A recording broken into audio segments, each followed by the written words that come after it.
you said you told us that he saw something in you, a natural ability, a gift. What were those skills that he saw? Did he ever tell you specifically what it was? He would always say it was my hands. So, and I never really knew, and I guess I don't necessarily still know exactly what it means per se, but he would just always say, it's your hands. Your hands understand food. You understand how to touch it. You understand how to move it. You know, like, you get that. So you need to be able to, like, focus on that gift. And, you know, I think also just when you take a step back and you think about why something like that is so pivotal, it's why I believe so much in mentorship, because somebody who was 50 years my senior saw something in me that has led me to what I've been able to do. This episode is brought to you by Restaurant Systems Pro. With excitement, allow me to introduce to you today's guest, chef founder of Soigné Hospitality Group, Chef Gavin Kaysen. My man, Gavin, are you feeling unstoppable today? Yeah, feeling good. Dude, I'm psyched to be here. Special shout out to Kevin Sharp for calling you out, episode 902. Did you work with Gavin? I'm pretty sure that was...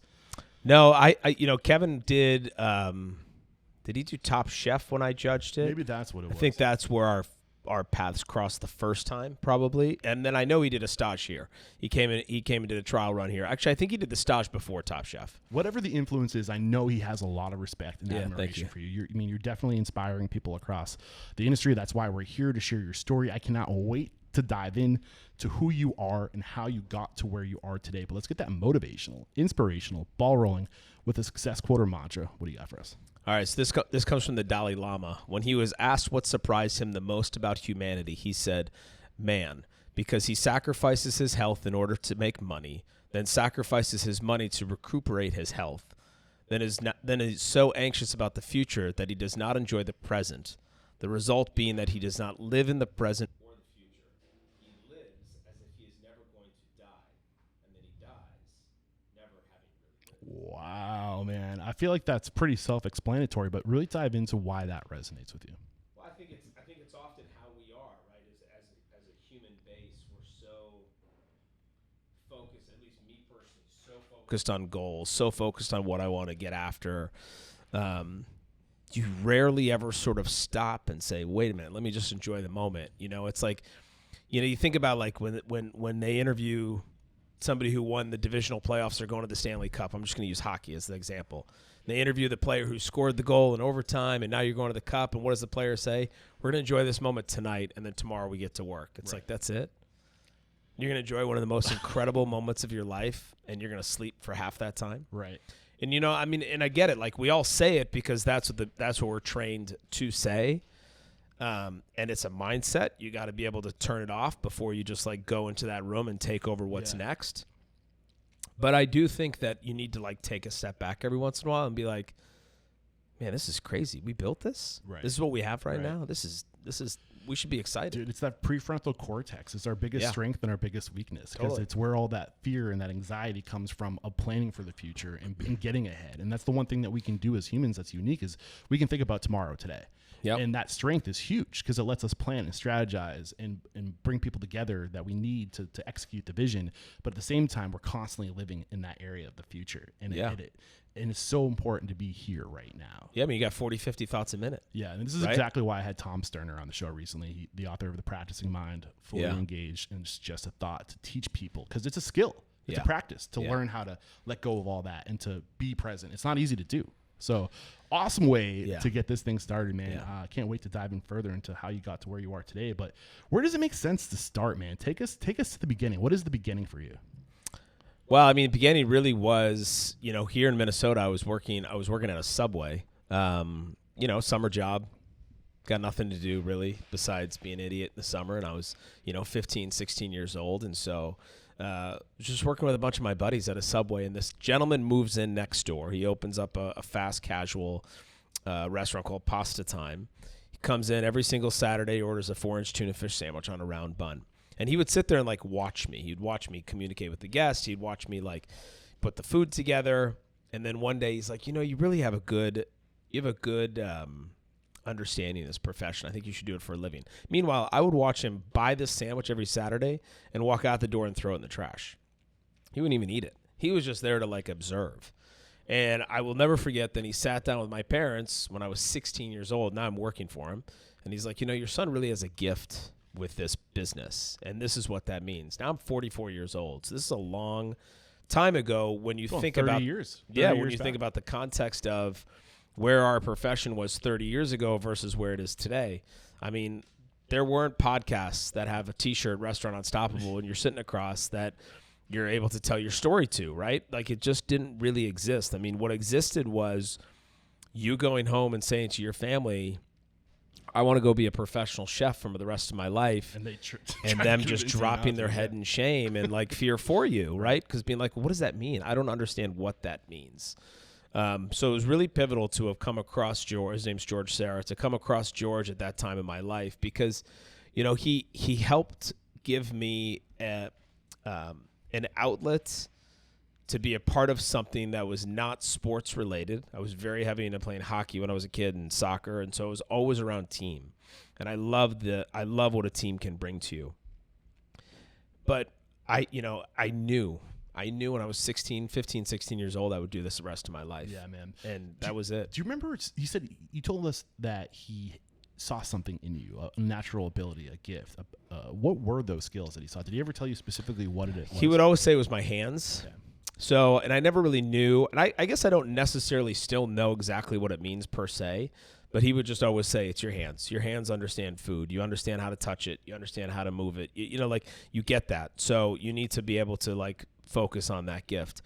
And, I think also just when you take a step back and you think about why something like that is so pivotal, it's why I believe so much in mentorship, because somebody who was 50 years my senior saw something in me that has led me to what I've been able to do all of my life so far.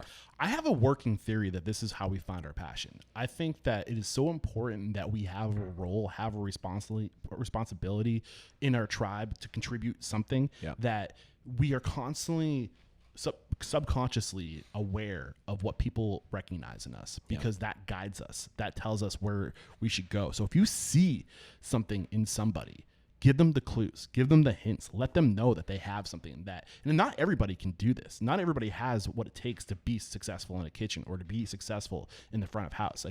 There are special people that are carved out to really make a career in this, and they don't know until somebody says something to them, until somebody makes them aware, like, you're better at this than most people, because we're very bad at being self-aware, especially when we're young. And it's ego, right? I mean, at the end of the day, I think a lot of it comes down. Even if you take cooking out of it, like, you go fly an airplane, you get on an airplane and somebody's flying the plane and somebody checks you in and they take your baggage. It's like you come across incredible, or not, but you come across amazing customer service somewhere.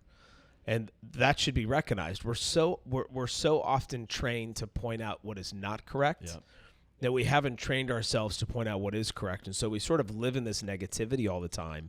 And our ego feeds that negativity instead of us taking a step back and be like, man, you're really amazing at what you do. And I just want to take a moment and say thank you, and I appreciate that. And it feels so good. It does. It's so important. It's one of those, it's literally a human need to be seen. Yeah. And when you do that, that's what you're doing. You're seeing somebody for their value, their worth. There's a great children's book called How Full Is Your Bucket?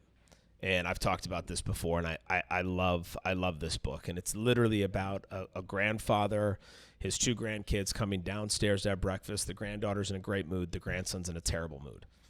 And he's coming down, and he's like, crabby at breakfast, and the grandpa notices and says, like, listen, if you help your sister, you'll fill a little drop in your bucket that sits above your head. A drop of water will go into that bucket, and then in turn it'll go into her bucket. So the whole story then obviously shows this illustration of an actual bucket over this little boy's head. So he goes to school, and he sits next to the kid that nobody sits next to at lunch. He looks up, he sees a drop go into his bucket, he sees a drop go into this other kid's bucket, and he starts doing all of these good deeds. And what he realizes is that at the end of the day, all the good deeds that helped others ended up filling up his bucket and overflowing it more than he ever expected, and it sort of pulled him back. He's like, how full is your bucket? Yeah. I love it. Yeah, I love this, man. Great way to get this thing started. And you ended up going to culinary school, yeah? Was that it? Did your mentor, George, steer you in this direction? Yeah, we always thought it would be the right opportunity. I mean, I was pretty gung-ho about getting some sort of a formal education and understanding what this profession looked like besides just being in a kitchen. I think kitchens have changed a lot from then until now. I think there's probably equal opportunity to do work in kitchens and sort of get a lot of that formal training. But I really do believe like a formal educational training, if you can do it, if you can afford it, if you can get a scholarship, whatever it is, I think it's important because it allows you to see the profession at a different vantage point. And that just is that's why I wanted to do it. Yeah. So I went to New England Culinary Institute in Vermont. It's not, unfortunately, it closed its doors. But Chef Robert, his last name's, do you know what comes to mind when I say Chef Robert? Does anybody? There was a couple of them. Burrell? Yeah, Burrell, Robert Burrell. Yeah. He was on the show. Oh, really? I don't know if you know him or not, but it made me think of that. Sorry to interrupt. Yeah, I'm trying to think if he was an instructor for me or if he was at the Burlington. There was 2 campuses. Okay. There was one in Montpelier and one in Burlington. He might have been in the Burlington campus. Got it. Nonetheless, it was a great opportunity. You do 6 months of school, then you do 6 months of an internship, which could be national, 6 months of school, and then 6 months of an internship, which can be international. And I remember them telling me when we did the tour, like, you're going to get out of this as much as you put into it. And I think that's for a lot of things. Yeah. But it sort of set me straight. Yeah. And I really needed that. I went to college. I went to University of Wisconsin-Oshkosh for a year. I gave that a shot. I just did not have the stamina, the grades, or the care to even be there. And like I told you, I knew when I was 16 I'd do this the rest of my life. What did your parents tell you when you told them this is what you want to do? Because it sounded like your mentor tried to steer you down this path earlier. Did you get resistance? No, in fact, I give them a lot of credit. I mean, I came back from college my first year with a pink slip in hand that basically said you failed out for a semester, and all of my books that I was from all of my classes. And I remember them opening up a book of anthropology, and they're like, "We didn't realize you took a cooking class." I said, "That's anthropology. I don't think I actually went to the class once. Like, I just don't care." And right, wrong, or indifferent, I knew what I wanted to do, and so I was not going to let anything push me the other way. You gotta want it. And so they saw that, and they said, "Go for it." Yeah. Like, we believe in you. We believe that this is what you want to do, but pick a great school, give it everything you got, and I remember there was a time when I was in class, it was like one of the first classes, and we got homework, and I went home, and I kind of treated the homework similar to like how I treated college homework, like, I'm not doing it. And I couldn't fall asleep.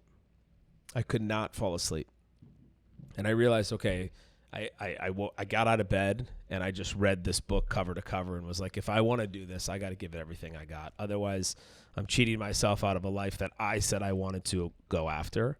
And that was a really pivotal moment, for sure. I love it. So in what way do you think this experience steered you the most? So when you graduated at the end of your tenure in college, like, why were you better? I don't know if I necessarily ever thought about being better. I think I felt prepared. I would say that's probably the way that I felt. Confident. Like, I was very goal focused. I was very prepared for what I wanted to tackle. I didn't have a lot of fear. I mean, there is a gift about being naive, and there's a gift, and there's a gift to being young and going after things. I mean, I really don't love seeing the awards come out and say, like, oh, are they the best under 30 or the best under whatever these ages are? Why? Well, because I think that it drives us in a different way. I think we if you're only going to achieve that, it doesn't mean that you're not better at 31. Right? So it's like, if you get that, and I've won a majority of all those awards. Yeah. So it's not to say that I didn't want to go after them and get them, but it also made me self-reflect and say, well, like, wait a minute, where am I now? Now that I've won all those, where does that put me? Right. And what next? And like, how do I drive towards that? And how do I continue to show my worth? And how do I sort of feed what this is? Was that important to you early in your career to get these awards? No, I think what was important was setting the goal and getting it.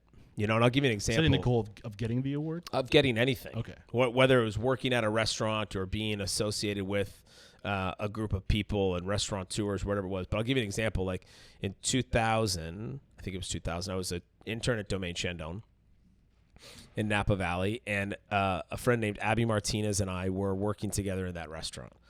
And I really wanted to be on the cover of Food and Wine magazine. I wanted to be a best new chef in America. They named 10 every year.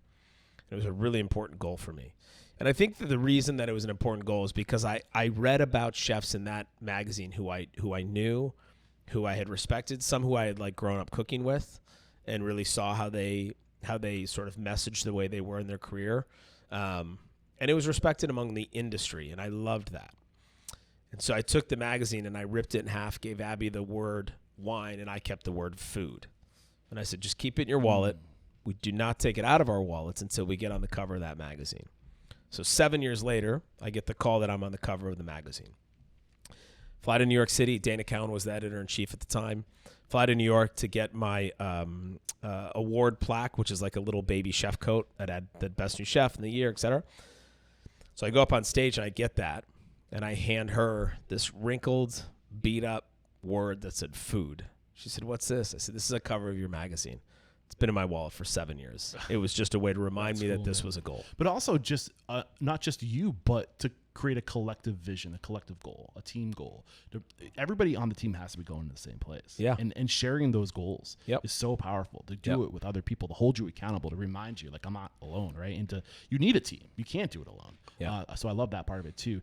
And it's interesting that you started talking about this, because I share that sentiment that you have, where there's a lot of people who hold this goal to win an accolade or get an accolade. And where I push back with it is, I feel like, and this is one of the things I picked up on your episode 998. Like I'm almost, so like I picked up on these little clues, and one of the clues is I feel like we as an industry get in trouble because we're all jockeying for these same recognitions, but there's only so many awards that can go out.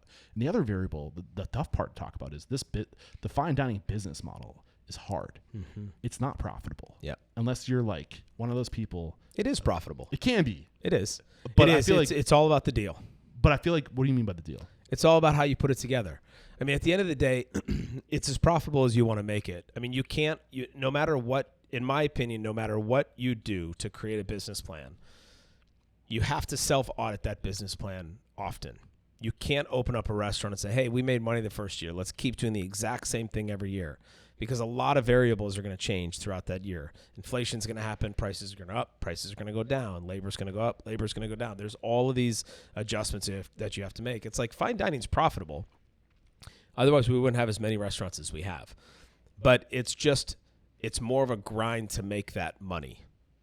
It's more of a grind. So the bridge I was trying to make is that you have to be in love with the process, not the goal. Right. And unless you're in love with the process, you'll never reach the goal. Yeah. And I think that they get blindsided by the goal, or they chase goals. Yeah. And that hurts their bottom line because they're trying to get recognized, not be profitable. Yep.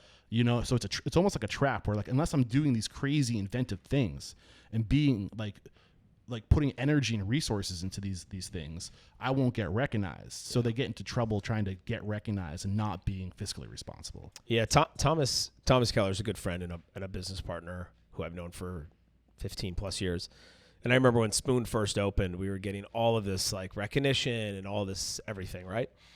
And we were talking, and I'll just never forget, he said to me, he says, don't ever forget that the accolades and the awards that you receive today mean nothing to the guests you serve tonight, right? And the guests you serve tomorrow. Because just because you got the award today does not give you justification to serve something mediocre the next day, right? So to your point, if you've achieved that goal, the process to have achieved that goal doesn't stop when you get the award. Right.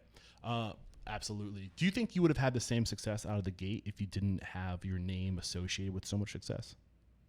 I don't know. I think it certainly helped, especially coming back home. I mean, working for Danielle for so long. I mean, 8 years. I mean, that's a pretty long time. But that's a big commitment. Yeah, I mean, working for him as long as I did, I think it certainly gave people a different perspective of who I was. I think that there's a negative and a positive in that. One, they didn't know who I actually was, and so there was sort of this cloud of who I was around me, and then there was me. So you have to kind of like manage that a little bit too. I didn't read a lot of the stuff that came out because I didn't want to believe it one way or the other, whether it was positive and or negative. It couldn't make a difference to me because, to your point, it would sort of distract my process. But I think certainly going after and working for the people that I worked for, I think it definitely set me up. That's a good segue into how do you think you got set up? Like, if you could just hover over your career from when you graduated the New England Culinary Institute to, just before opening, so many restaurants going through my head. Spoon and Stable. Yeah. In 2014, like, what were the most pivotal points for you in your career? Like, points of evolution? Yeah, I mean, I would say that, when I moved to Switzerland, which was in 2000. Was this part of the program? It was my internship. Got it. So I moved out to Switzerland. My dad was doing business there a lot. And so I moved out there because I was curious and I wanted to know what's it like to work out there, what's it like to live out there, what's it like to learn a totally different language that I don't know how to speak or understand and work in an environment. Excuse me.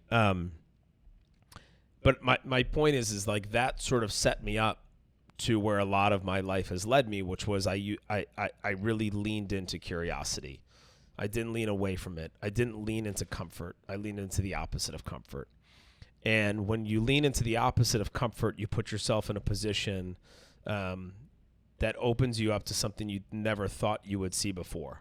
Which is there's a lot of digging deep as to who you are, to what it is that you want. Why you want to get that, et cetera, et cetera. So I spent a lot of time alone in those months and in those years with myself trying to figure out what it is that I wanted to achieve. And so the curiosity just always sort of drove me, and then fast forward to from 2000. So then I spent some time in London and then I moved to San Diego. I think we moved to San Diego in 2003. And then I became the chef of this restaurant, El Bizcocho, in San Diego, which honestly was luck and universe colliding at the same time. Were you the executive chef? Chef de cuisine. Okay. Yeah, so there was an executive chef for the hotel. I started out as a line cook, and then I moved my way up to sous chef, and then our CDC was moved on from the establishment. And so my curiosity and my naive, no shits given, walks down to the food and beverage office and sits with the director and says, I think I'd be a great person to be your CDC. That's awesome. At 24. And he's like, what? How'd you convince him? I just said, come up and do a tasting. Okay. I'm like, listen, we can talk all we want, but let's taste the food. Let's see what we want. And, his name was Stan Kaminsky, and his boss was a guy named Rick Manser. And both Stan and Rick gave me an opportunity that I just didn't appreciate as much at the time because I didn't even know it was such an opportunity. I was a 24-year-old kid who had never run a kitchen, and I mean, they certainly could have been like, listen, we're going to hire somebody else. We're going to promote from within. We're going to do this and that. They took a chance on me. But again, I think that's where the ignorance is kind of bliss. 100%. Like if you know, then you might not take the risk. And also, once you get into it, you know how hard it is. That realization, that awareness of the difficulty that you're signing up for might be enough to talk you out of it. So I agree 100% that sometimes it's good not to know. What was it in you, your curiosity, that brought you to this restaurant? Why this? Like, what was it? So my wife and I were living in London at the time. We put a map up of the United States and threw a dart. Hit San Diego and hit Atlanta, Georgia. We visited both cities, decided on San Diego. That's it. It's a great place to throw a dart. Yeah. Yeah, we got lucky. Yeah, for sure. But there's a lot of opportunity in San Diego. Why this restaurant group? So I come across it. I've been cold calling a lot of restaurants, and a lot of restaurants either weren't hiring, or I was told that I was overqualified. I had too much qualification to work in their restaurant. So at this point, you had graduated the New England Culinary Institute. Yep. You went overseas. You're cooking in Switzerland. You had 3 years of professional, including the work you were doing before you were in college, right? Yep. So, I mean, I feel like that's, relatively speaking, not a lot of experience compared to some other people who would go for the same job, right? Yeah, and I think that the biggest thing that I learned was I had set this idea in my head that I wanted to be a chef by a certain age, right? What was that age for you? It was actually 28. Okay. So I was like, I want to be a CDC by the time I'm 28. But I had set, and like, why pick that number? No idea. Like, what made that click? I don't know. Maybe one of the chefs I was working for was 28 in the CDC. I have no idea. But I really thought that I could capture working as the CDC in this hotel, I felt really secure, right? I had a lot of support. It was not about the restaurant was not necessarily built to make money. It was about the hotel as a whole, right? And so they didn't come to me and say, like, here's your food cost. Let's talk about your P&L. Let's dive into all these analytics. It's like, it was nothing like that. They basically came to me and said, every guest that walks through that door, I want you to give them the best experience they've ever had in this restaurant. I'm like, yeah, I'm in. Let's go. Do you think that was a good experience or a bad experience? Did that serve you or hurt you in the long run? Oh, it definitely served me. I mean, I think that had I not spoken to Danielle and his team when I worked for him eventually, it would have hurt me, because I know a lot of chefs that get into this profession and they never see a P&L, and then they open up a restaurant on their own and they're like, shit, what do I do? Yeah. Yeah. And I mean, the best thing that I can say to that is, like, it's not a light switch, so you can't go from being a chef at a restaurant to being a chef owner at a restaurant and flip a light switch and all of a sudden know what to do. It has to be this, like, you have to practice it. When I was working for Danielle at Café Beloud, I mean, I treated the restaurant like it was my restaurant. I knew the numbers intimately. I knew how we could make money. I knew when we would lose money. I knew months that were great, months that were hard. I would always say, guys, we got a lot of PDRs. We got a lot of private events this month. Hide your sins. Let's buy some truffles. We'll can them. We'll jar them. We'll have them for next month when it's not so busy, but we can use that as a supplemental cost. We can charge for those, et cetera, and then we can start to make money a different way. I mean, I learned all of these little things, but again, it was my curiosity that helped me learn that. I mean, I remember sitting down with Danielle's CFO. His name was Marcel. And I said, teacher, how do I know this? Like, if I pull this lever to fix the food cost, when I pull that lever down, what happens over here? Which levers go up and down? What's the cost? What does that mean? Yeah. And because it's all trickle down economics. Yeah, man. I want to pull back layers on that, but I don't want to just skip over your experience in San Diego, because I'm sure there's something there. Because you went from being a line cook to the chef de cuisine. Like that. Yeah. Knowing what you know now about leadership and running a kitchen and creativity, all the variables that come into being a good chef. Who were you then versus who are you now? What did you have to learn then? And what did you learn in that process? Man, so much. So one of the first times that I was working as the CDC, there was a young cook in Garmager, and he was chopping chives, and they were so bad.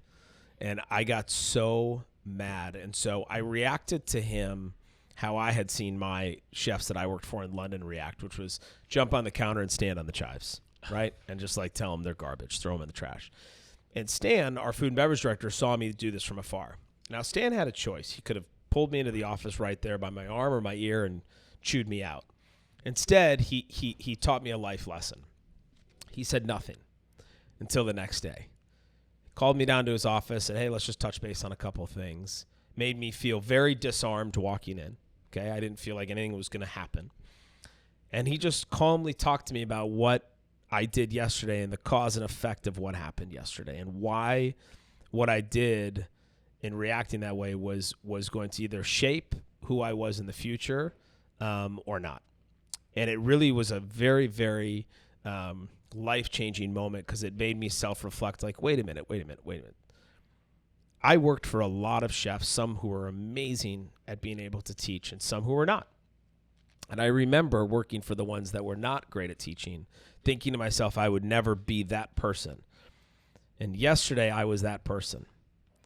And so I pulled back and said, okay, now how do I not be that person? What does that look like? And so I sort of like dug back into my mind and said, well, what were the things that I've learned in the couple years that I've been cooking that made me happy? One was sitting down and having family meal with everybody. We would do it in Switzerland twice a day. And it was a moment that I loved. We'd sit down for 45 minutes. And I remember the first time I did it, I ate so quick. Went back to the station to make bread, and my friend Emil came up to me. He says, Gavin, why are you getting up? I said, well, I'm done eating. I got to get back to work. The bread's got to get made. He says, the bread will get made. This 45 minutes is for us. This is where we connect with each other on a level of friendship, not work. Right. So we eat for 45 minutes. We have coffee. We read the newspaper. We talk about life. We stare at the Swiss Alps and the French Alps. And we walk outside of the garden if we want some fresh air. Yeah. And I'm like, what? Yeah, I think that's kind of where like the United States culture, or like extreme Western culture, really kind of got unhinged, where we're just go all the time. We forgot to be present, right? Yeah. It's kind of like that lesson we learned earlier, just how we open today's conversation. Yeah, right. Exactly. Any other key points of evolution during this time working in San Diego with Stan? It was a Stan and Rick. Yeah. Yeah. I mean, the team of cooks that I was working with, I still stay in touch with the majority of them. I mean, we were just so young and so naive, man. We had no idea what the hell we were doing. And I mean that like in a really positive way. When I say that, sometimes people are like, wow, what do you mean you had no idea what you're doing? It's like, no. Like, we had no idea what we were doing. We went to work every day. We made a menu. And then we would stick with the menu and we would taste it. We would taste it off of one another. We'd go out to the dining room. We'd talk to the guest. We'd listen to what the guests have to say. Then we would adjust the menu. And what we did is we had no idea what we were doing, which meant we also had no ego.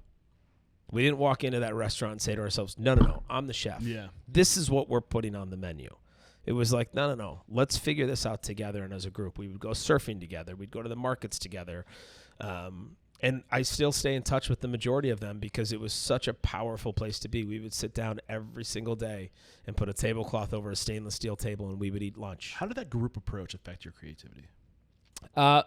Greatly, actually, because you finally then don't feel like you're alone in the creativity, right? I think that we put a lot of pressure on ourselves that if I'm not the one coming up with the food, someone's going to figure that out, and then I'm going to have this. I mean, it's imposter syndrome. Yeah. And I mean, beyond that, I think you're opening yourself up to just the collective knowledge. Of course. Like, why be one person when I can be 4 people? Yeah. Right. And you're also learning about how to manage that. Right. Because there are going to be people that come to you with ideas that are not good ideas. Right. And so that's a test for you. Now, how do you manage telling somebody who thought so deeply about an idea that's just not a great idea and it's not going to work for that restaurant? How do you approach them and say to them, like, I love the thought process. I don't think it's going to work here, and this is why. So let's take your idea and let's just shift it a little bit. Let's think about it a little bit differently because the end goal is we want to hit this. Mm-hmm. So in order for us to hit this, we just got to shift your idea a little bit. So go home and think about that shift and then come back. Let's talk about it again. I love it. I think we can move on to your time at Daniel.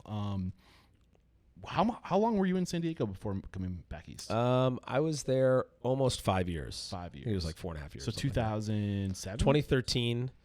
2003, and then I moved to Danielle in 2007. 2007, because you got James Beard Rising Chef Award 2008. So, so again, take us like, why Danielle? Like, what was drawing you to this restaurant? So much. So he wrote a book called Letters to a Young Chef. I don't know if you've ever read it. I haven't read it, but I've heard of it. So I read this book when it first came out, and I remember saying to my wife at the time, I'm like, I got to work for this guy. If I just can work for, if I can just work for one more person before I open my own restaurant, I need to work for Danielle. What was it about that book that made you say this to yourself? I think it was really, you could read in the book and you could like feel in the book the way he is as a mentor and the way he is as a teacher. Somebody who's not driven by awards and ego and accolades, but is really driven about teaching the next generation to make them better. And I could feel that. And so I said, I'm going to work for him. So I did a lot of crazy shit when I was younger. And one of them was like, I would write letters to every famous chef in America.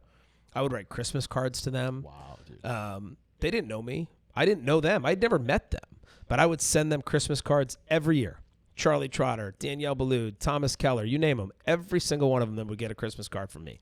Ironically, you're partners with some of these people. I am, but I was just, in my mind, I was like trying to think, like, if I can put into the universe that I want to meet these people someday, maybe it'll happen. You're manifesting that. You know? I mean, Charlie, as an example, the first year I wrote him a Christmas card, and then I'll get back to Danielle. Yeah. He sent me every book he ever wrote and signed them. Jesus. As a gift. And then what's wild is we became pen pals. I mean, we were friends, but like literally every time I was in a national magazine or newspaper, Charlie would cut it out like a proud father, and he would staple it to a letter that said congratulations. That's then wild. He would sign his name. I mean, I have all of them. It blows my mind that people like Charlie or Thomas Keller. Was it Charlie Trotter or Thomas? Charlie did that. Charlie did that. Yeah. People like Charlie. Like, I've seen the documentary. That guy was nose down all the time. Yeah. But they still find time. It blows my mind. Always to have a pen pal. Yeah. You know, like how time consuming must that be? It was crazy. And I'm sure you're not the only person that Exactly. I knew a big part of his story is he loved writing letters. He did. That was a big part of his relationships. Yep. And dude, to be in that circle at such a young time in your career, but why did it happen? Because you took the initiative, because you put it out into the universe. Yeah. I could be way better about this as somebody who reaches out to people to interview them, but I still feel like I could be way better about reaching out to these big names. I don't know why I don't, but that's inspiring for me. Well, I think we just don't because we're afraid of rejection. Right. Like why? You know, like and it's like, why for me, I was 24 years old, 25, I'm writing them Christmas cards. If they don't read the card, I have no idea. Yeah. But just opening the door and doing something Anything. in a time where a handwritten letter is so personal and so romantic in a way, I think that it's just a lost opportunity, you know, like if you just take the time to be present and to extend to open the door. But anyway, so Daniel, speaking of, I write Danielle a letter in 2005. So El Biscocho and Rancho Bernardo Inn, they allowed me to do stages around the country. So I could do 2 or 3, I can't remember, maybe it was 3 stages around the country, anywhere I wanted, and they would help fund that, just to help me with education. You know, I was a young chef. I needed to see what else was out there. So I write Danielle a letter, and I said, you know, that I would like to work for him for a week for free. I'm there to observe. I just want to see, like, how does his kitchen work? How does his leadership work? How does his creativity work? What's funny is that everything I wanted to see, it's like, dude, you're not going to see that in a week. But nonetheless, I wrote the letter. I fly out to New York. He accepts me for the stage. So I started on a Monday. Danielle was not there Monday and Tuesday. He was out of town somewhere. He's in town Wednesday night. The King of Spain's in for dinner. Danielle's there.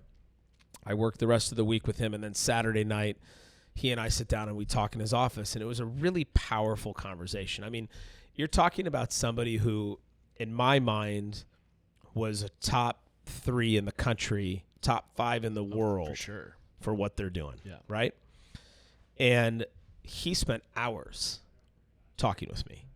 I'm a 25-year-old kid from San Diego, California, and he's spending these hours on end after a busy Saturday night service up in his office, which is called the Skybox, to the point where, honestly, we got done talking, I think, at almost 3 in the morning. Wow. And he says, "When's your flight?" I said, "I leave at 6. He says, "Let's go downstairs. We'll get some fresh muffins. The bakers are here. You can go to the hotel, grab your bags, just go to the airport." That's what I did. So that created a really strong friendship and bond. What did you guys talk about? Just life, food, cooking, dreams, goals, aspirations. You know, and what he saw then, I still don't know. We've never actually discussed it. But what I will tell you is that the day that I left that restaurant group to open my own restaurant, which he's a partner of, part of my going away gift was that letter, because he saved the letter. Wow. And in the top right corner of the letter, it says to Cynthia, his director of human resources, "Please save and put on file. He could be a good future chef for us." And he handed me the letter and was like, "It's your time now." That's awesome, man. That's beautiful. I have so many questions for you. It's hard to pick a direction. So you write. I am curious. Where did you learn about this idea of just writing letters? Who put that in you? Where did you learn about that power of almost manifesting your future? I don't know. That's a good question. I've always been somebody who likes to write. I journal a lot. I still do. I always have.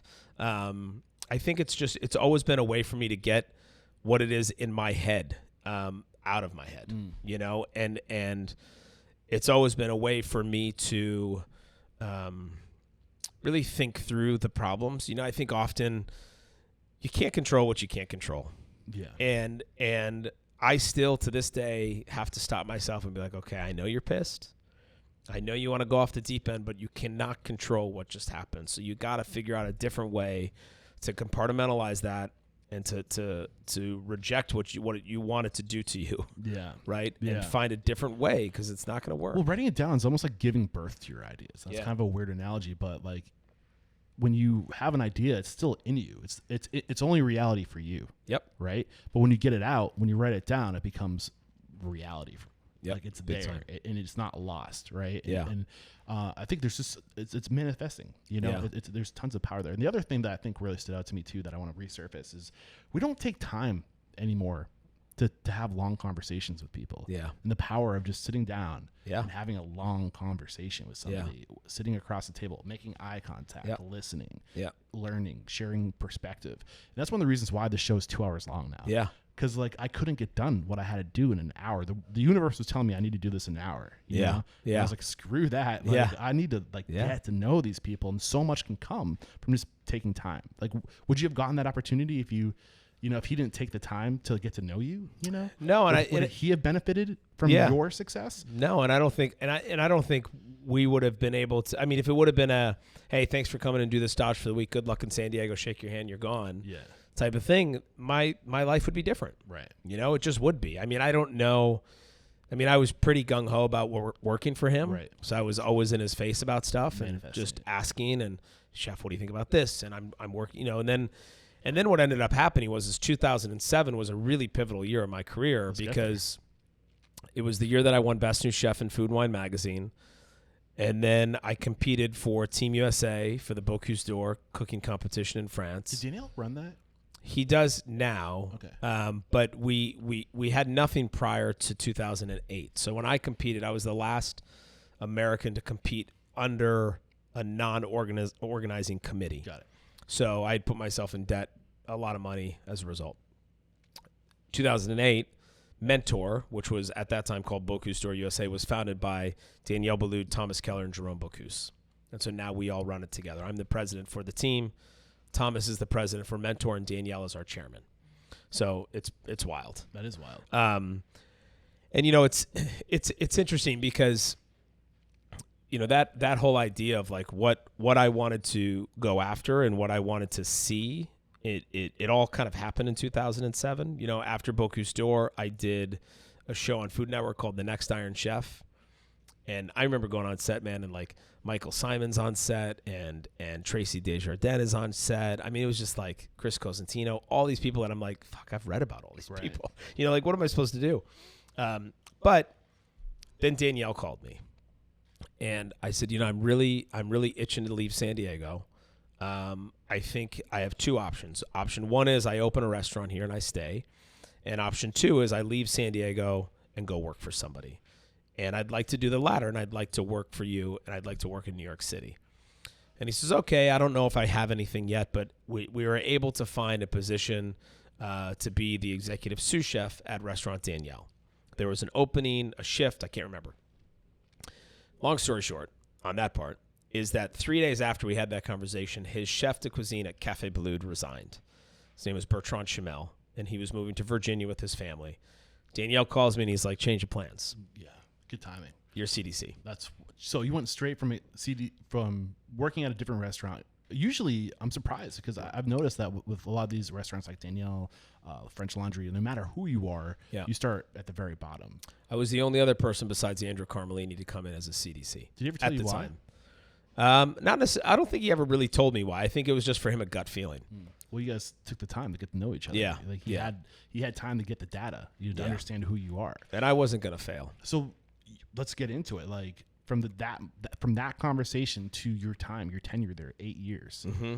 What was that evolution like? It must have been hard for you. I'm imagining to go. That's a lot of pressure. Did you realize what you're getting yourself into? Yeah, no, zero idea, Again. Which is exactly why it makes sense. I mean, I remember, I moved to San Diego or New York. I was 28, I think, when I moved there and got the job. Because I turned 29 basically the day after I got the Beard Award, or something like that, or day before, or whatever. But yeah, it's I didn't necessarily know what I was getting into. What I knew was I was taking over an iconic restaurant that up until that point didn't have a lot of chefs. But what I will say is that like my first week into being the chef there, the kitchen phone rang. Do you know the name Alex Lee? That sounds familiar. So Alex was the original chef de cuisine at Danielle, at Restaurant Danielle. He's from Long Island, an amazing guy. Was he with Thomas Keller at first? No. Who am I thinking of? Somebody else. Corey Lee. Yeah, Corey, that's what it is. And so Alex was a legend. And he was no longer working for Danielle. I think at the time, and I know now, he was working at a country club in New York or in Connecticut, or I'm not really sure where. But he was a legend. Like, if you were working for Danielle, you always heard about Alex. Got it. So it's lunch service, kitchen phone rings. I pick up the phone. Cafe Kitchen. This is Gavin. How can I help you?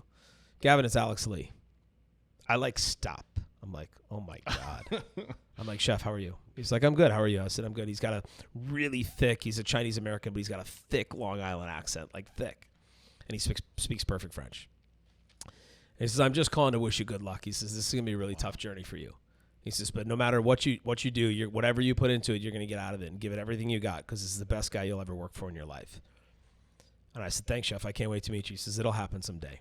Have a great day. Hung up the phone. Well, how'd you feel after that? Oh, man, I was on cloud nine. I mean, what shocked me was that, like, somebody outside of my circle paid attention and was, like, looking and saying, like, oh, who's this young person now taking over for Danielle? I didn't realize that was the first time I realized how big of a deal it was to take over that job. Right. And I think, again, it's a testament to the caliber of individual that's drawn to that type of restaurant where they take the time just to recognize and see people. He never met you before. He had he didn't have to do that. Yeah. But it's just, again, a testament to the character of an individual that's drawn to restaurants like this. And it's great. It's funny that we're talking about this now because this week is Danielle's 30th anniversary celebration of Restaurant Danielle. I leave for New York tomorrow morning to go celebrate. That's wild. So we have a huge party at Danielle, and it's going to be all of us ex-chefs and alumni and servers and everybody who's going to be there and his guests. Great. And it's really a celebration for him, right? And for everything he's done. All he's done. I mean, it's so incredible. Yeah. He is on my list. I don't know if you can make it happen, but I'm not going to put pressure on you publicly. Yeah, let's do it. Oh, my God, that'd be amazing. But so get into what it was like. Like, you get the call, you're working. What was the challenge? Was there a challenge for you? Like, where did you struggle with it all? Yeah, there was a lot. I mean, when I first got there, I took over a really tough kitchen. I mean, a lot of the guys had worked for Andrew Carmelini for a long time and now Bertrand. And Andrew runs his kitchen really focused, really tight, and they're very dedicated to him and to his standards, all of which I respect. But it's really hard to come in and take over a kitchen for another chef, Andrew or whoever, who has set these standards. Because if you don't have either the exact standards or standards that are higher than that person, which they're already at the highest you can be, you are very disrespected kind of immediately, right? And shot down. So I felt that. When I got there. I was young. I was younger than some of the sous chefs. I was younger than some of the cooks. Was there any resentment? Oh, I'm sure. Yeah, I could imagine. And I was on TV every Sunday because the Food Network was still airing my show that I was on. So that was weird because now they don't know who I am, but at 9 p.m. on Sunday, they can watch me on TV, which is cut a certain way to make me look who I am, right? And so it was a little bit, it was a very hard situation to take over, but I really didn't let all of that sort of cloud what it is that I wanted to do and why I originally took that job. And so Danielle was great. I mean, I remember calling him and we were going through some shifts in the staffing in the back of the house, and I had given him my recommendation of who I thought should stay, who I thought should leave, who had kind of done enough time there and maybe it was time to go on, or maybe there was another restaurant within the group they could move to. I didn't know. And he was really, really supportive. I mean, he came into the kitchen that day and sort of set everybody straight and just said, hey, this is the chef of the restaurant. This is somebody I chose, and we need to get behind it. And that was a really pivotal moment that changed it. Chris Nye, who's the executive chef for me here at Soigné and helps run Spoon, he was one of the cooks in that kitchen 10 years ago. Wow. And I remember him coming up to me in the middle of a lunch service. He's like, hey, chef, my name's Christopher Nye. I'm from South Minneapolis. I'm like, I don't care. Go to work. You're on Pasta Station. It's like I just didn't have time to care, right. But I did care. I mean, that's the thing is like I really did. I was sort of putting up a shield around me because I felt so vulnerable to them in a way that I just had never felt before. I mean, you have to understand, I was coming from a kitchen in San Diego where there were 7 of us, where we ate dinner every single day together. We intimately knew one another in a way that was just like beautiful, to a kitchen in New York that was like, they didn't give a shit who you were. They didn't give a shit where you came from. And they were going to trample all over you and take advantage of you. And so I had to really shift my mentality. But once I found my team and started to slowly get my group of cooks in there, and then I could get my culture and how I believed a kitchen should be ran with me as the chef. Not that Andrew's way was wrong. It's just not my way, right? And it's no different than a CEO taking over for another CEO. What happens when a CEO takes over for a company? Somebody gets fired immediately, right? And that's not because that person's bad at their job. It's like, hey, we're just changing the way this is all going to look. Yeah. And so I need to set up this, like, this is chess. I got to put the players where they're going to go. And I'm going to help control that.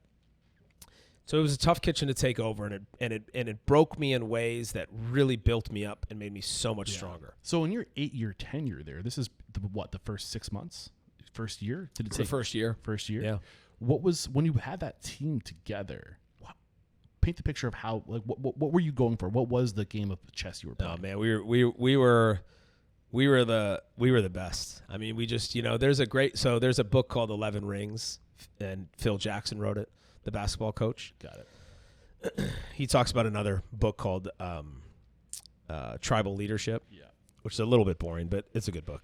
But effectively, there's five levels of leadership. Okay, level 1 is gang, sort of like a gang related. Like, I'm going to kill you. I'm going to take you out. Level 2 is the same, but it's a group of us. My group is going to take your group out. Okay. Number 3 is sort of the most common way businesses are run, at least in the United States, which is, hey, you and I might be good friends, and we probably have beers on the weekend, and our kids run around and hang out at the pool. But we're in sales. And if I sell more than you, and I'm going to get that corner office faster than you. So even though we're friends, my goal is really to step over you.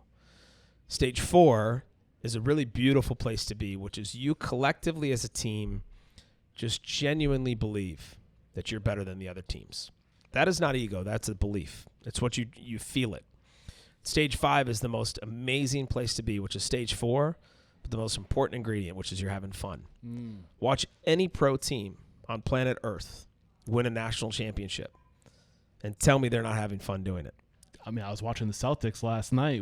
Tell me they're not having fun. They didn't win the national championship, but it was Game 7. And didn't look hard. Oh my God, they wiped wiped the floor with the Sixers, man. It didn't look hard. But they're having fun, man. And sure. that's the difference. Yeah. And so we got to this position where we knew we were good, but we were having fun. How do you go from a 4 to 5?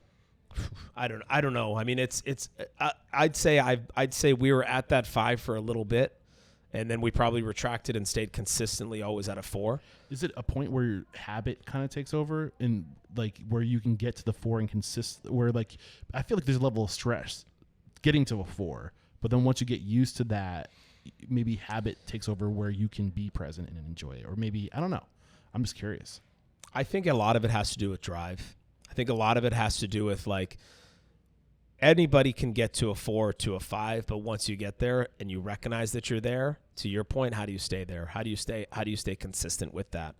A lot of it's personnel. Who else is around you and what do they want? What do they achieve? We would have interns that would come and work for us, and I would say to them every single time during the interview, I would say, listen, you don't have to worry when you work in this kitchen that anybody's going to yell at you, or I'm going to be this person that's not going to sign your internship papers. Look, when you come to me in 3 months, I'm going to sign your papers. Just do the work that they've asked you to do the work that we've asked you to do, and you'll pass. But if you come in and you give this kitchen 90% of effort, they're going to give you 10. If you give them 98, they're going to give you 10 because you're just one intern more than they've seen the last 3 months. And for them, they're coming in every day and they're giving 150% every single day, and they want to give it to you, but they need to see that you want to give it back to them. They have to be selective because they can't give their extra to everyone. They have to give it to the ones that deserve it. It's not even deserved, but that want it. Because it's not about desire. Got it. It's literally like I want to make sure that I am going to be with the right people. And I can tell you there are people who work for us as interns who are on national stages now and doing great things and have won wonderful things and have great restaurants and all these things. And I mean, I could see when they were 20 years old that they were going to do that because they came in with a different mentality, And so and I think also, honestly, like when you're surrounded with that many people that desire to be at a stage 4 or stage 5, if you're not that person, it's a pretty self-aware thing to come up with and just sort of like stand up, you look around, you're like, maybe I don't belong in this room. I know I want to be a great chef, but maybe just this is not my room. And there's a lot of truth to that. I mean, you got to be in the right culture. Not everyone's meant to be with everyone. You got to find your people over time. Yeah. Get that perspective. Follow your curiosity, like you've done, and offer yourself that perspective. But before we move on to Soigné and how you've built this, I have to hover over this idea of fiscal responsibility that it looks like you got during your time with Daniel. Yeah. Because we mentioned your first experience, it was a restaurant that was an appendage to a hotel, and it's kind of an afterthought sometimes. But this is the first time where like the restaurant is front and center. The restaurant is your bread and butter. This is, you have to be profitable. So it sounds like you had a lot to learn in this vertical. So what were those lessons? Give it like dive it, like you started getting into it. Like if I pull from over here, how does that affect down the road or over there? Like what were the biggest lessons on fiscal responsibility they taught you? I mean, I think the biggest lesson is that I knew no matter what, I had a safety net if we fell. And that safety net was a group of people that Danielle had employed, that was his executive team, that would teach us how to be better at our jobs and what we were doing. I realized early on, it's often presented incorrectly that a chef is always behind the scenes and in the kitchen and prepping food. And yes, we are doing that, but we also have to understand sort of that fiscal responsibility, unless you have somebody else that's doing it for you. I don't have that. I didn't have that, right? We were responsible for our P&L at our individual restaurants that worked for Danielle. But there were systems in place that would make sure we wouldn't fail. And so what were those systems that you first encountered with Danielle? Reading P&Ls. I mean, how do you read a P&L? It blows my mind that you were the chef de cuisine or the executive chef. It was the same thing. And that this is the first P&L that you see. Yeah. That's crazy. I mean, it's just so common, though, because, restaurants in general, I think, are very secretive about those things, because I think that there tends to be a feeling of like, if everybody sees the numbers but doesn't understand where the number go, like if you look at a top line number, just make the math easy. You look at a top line number and you're like, wow, we made $10 million this year. Yeah. And if you're make the math easy, you're making $100,000 a year as the chef, and you see the restaurant making $10 million, if your first instinctual thought is, I need to be paid more money because of what I'm seeing top line, you're in the wrong business. Right. Because you're not taking a step back to look at it and say, what happens when that $10 million gets filtered out of everything that it has to go to, and then what is the net? At a restaurant like Danielle. Or any restaurant. Exactly. Any restaurant in the country. Right. And so I do believe that perhaps I was able to go to the executive team in a way of like, I just want to learn. I'm a sponge. Tell me everything I need to know to understand what this P&L is doing, and when it acts the way it acts, how do I shift it? If you tell me the food cost is too high at, I'm going to make it up, 35%, how do I get it to 30%? Right. What are those things that we need to do? And, you learn all of those like little things like, okay, well, now we have buying power because we have 5 restaurants in Manhattan. We don't have 3 anymore. Now we have this, and you're starting to learn all these things. You're coding invoices. You're doing a lot of work that people just do not see. So what is the biggest takeaway from that? I know there's so many variables that can influence the P&L, but like if there was one major takeaway that you can pay forward to somebody listening to this that you weren't doing before this experience, what was that? I'd say probably the biggest takeaway is to look at the big picture of it. I think, when you look at your monthly P&L, or in some restaurants look at it weekly, probably too, or monthly, there's going to be months that you're going to make money. There's going to be months that you don't make money. But you have to be self-aware enough to like say, okay, what do we got to self-audit here? What are we doing right? What are we doing wrong? What are we spending too much money on? What are we not spending enough money on? Right. And I think we sort of get into this experience where, and I learned this for sure at Cafe Blue with Danielle, was like, we would have a huge comp budget. We'd comp a lot of stuff. We'd have a huge flour budget. We'd have a huge linen budget. And I was always like, man, it's crazy how much we spend on all this stuff. And I remember him saying, yes, I understand that, but us committing to that excellence gives us this. Gives us the right to be able to ask for what we need to execute this too. Absolutely. But I think if I'm reading between the lines, the biggest thing that I'm hearing from you is tracking. Mm-hmm. It's tracking. It's knowing where every penny goes. Oh, yeah. It's fine combing everything, going through, following the journey of every penny and seeing where it ends up. We did an exercise once there. We did it here too, but it was like we had a huge whiteboard, or I don't remember. Maybe it was a foam core board. Anyways, so on it was like a pint container, a to-go container, a quart container, a towel, a piece of tape, paper, whatever, right? Yeah. And then next to that was the cost of everything. Right. And so If somebody comes up to you and says, I'm just going to take some family meal to go, and I put it in a to-go container with a lid on it, and I put it in my locker, and then I go home with it, and I wash it at home, and then I throw that in the trash, or I save that to-go container at home, and I never bring it back to the restaurant, that's 73 cents. Now times that by 345 days that you're open. Adds up. And just times it by 10 employees. Give me that cost. I'm not going to. You know, and it's like once you see that cost, you're like, yeah. whoa, okay, we need to make sure people are aware that when you grab a Seafold towel, it's 2 cents every Seafold towel. So if you're in the bathroom and you're washing your hand and you grab 10 of them and you dry your hands with 10 Seafold towels, it's 20 cents. Yeah. Yeah. So, and we could probably dissect this further, but I feel like for the sake of moving the conversation along, because I want to dive into your story, man, like of opening your own thing and doing your own thing. But I do want to direct my listeners. I did a course. I collaborated with Rudy Mick, and he takes the network. We have members in the Restaurant Unstoppable network step by step through a weekly inventory and what that looks like and how to track these things. So you guys feel like you need to be better about that. He leaves nothing off the table. So do check that out. Any other big lessons? I mean, 8 years of your career. You're working, you're chef de cuisine, eventually you became the executive chef too. Right? Yeah. So by the time I left, I was his executive chef and director of culinary operations for the Café Bleu brand. So I ran New York City, Toronto, and Palm Beach. Was that a hard transition for you? No. I mean, the hardest was just more travel. I mean, that was probably the biggest transition. You know, the one thing that I always sort of stuck by was like I would never ask for something that I couldn't necessarily handle. You know, and so I would go to him and say, like, okay, I'm ready for more. But me being ready for more meant, like, I was ready to travel more if that's what it took, or I was ready to work harder if that's what it took, whatever it was. So it wasn't a huge transition. So correct me if I'm wrong, but from graduating, you went overseas. Yeah. You worked in two restaurant entity groups, I guess. Yeah. Before opening your own place. Yeah.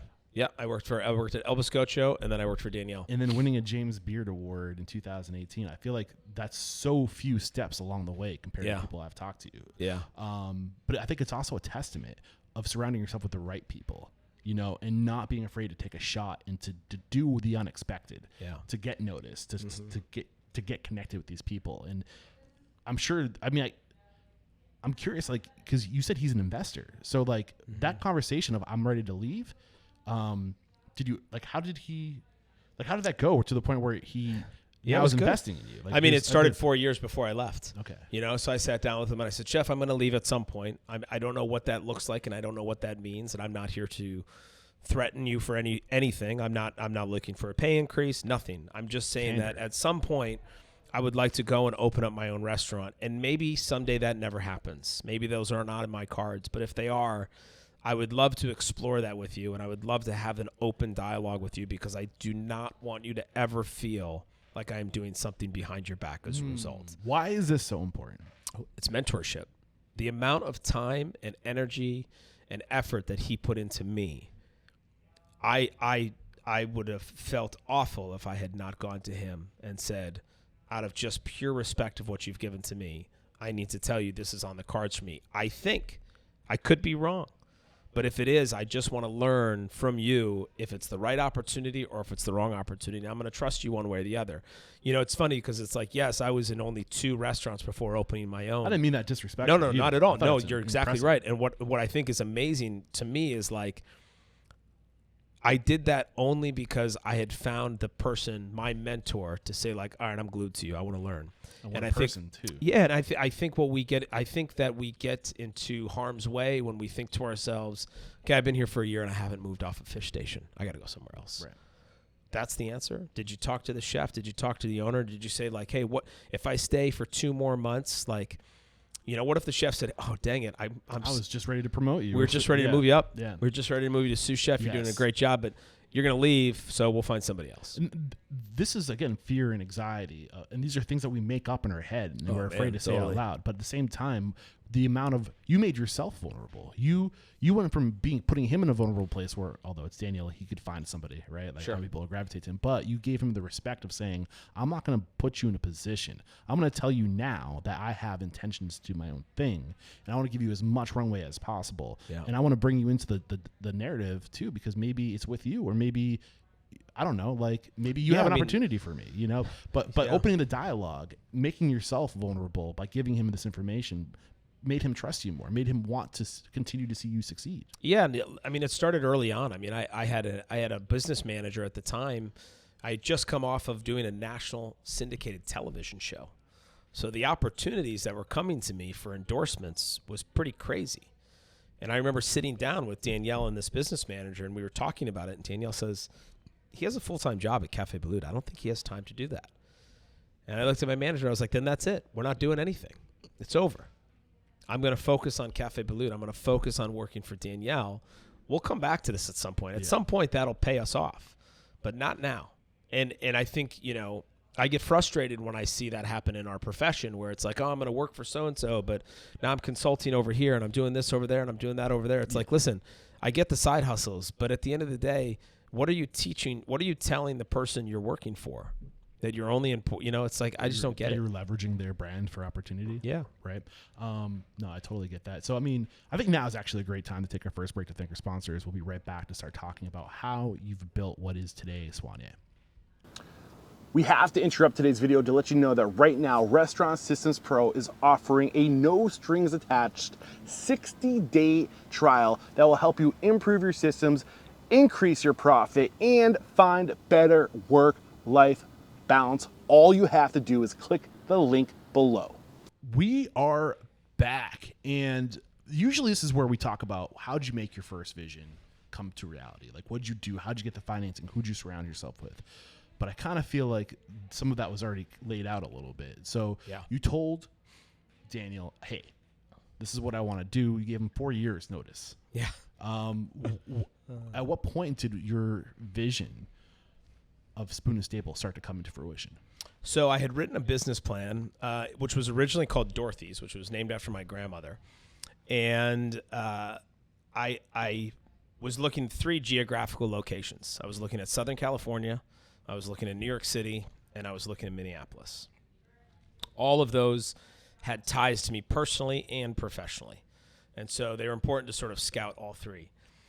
I spent a lot of time watching and looking for a place where I felt there was a need. Okay. And that's a really important part of this business plan. I didn't come to Minneapolis and think to myself like, oh, Minneapolis, I can open up a restaurant and it's going to work no matter where. No, I studied Minneapolis and I thought to myself, like, what does it need that I believe it needs? And so I looked in all these different markets. I kept looking for spaces in these different markets. And I had a realtor named Carrie Charleston who knew what I was looking for, which was exposed brick. I wanted high ceilings. I wanted a lot of space. It did not need to be a restaurant beforehand. In fact, I'd prefer it was not a restaurant. And if Why you come is that? Because I didn't want any sort of like emotional history to it. Okay. Like, oh, you took over my favorite restaurant that we got married in. What are your thoughts about turnkey and keeping it financially like within reach? I think it's great. Yeah. I mean, it's just for my first one, I didn't want it. Got it. I mean, Belcourt, my second one was a turn. Got it. Well, it wasn't turnkey, but it was an existing restaurant. And so she found this space, and it was an office building when we walked into it. And I Spoon and Stable, and I walked in. Where we're sitting in Spoon was cubicles. Okay. The kitchen was cubicles. The front door was different where it is. The wine cellar was their lobby. The bar was their boardroom. So you opened in 2014. When is this in the journey? So I found this space in 2013. Okay. I think it was March 2013 I found the space. We negotiated the lease. I signed the papers. No, sorry. I found the space in December. And then we started to negotiate the lease in March. I signed the lease and got the keys to the space. I want to say it was like early July. And then we opened November that year.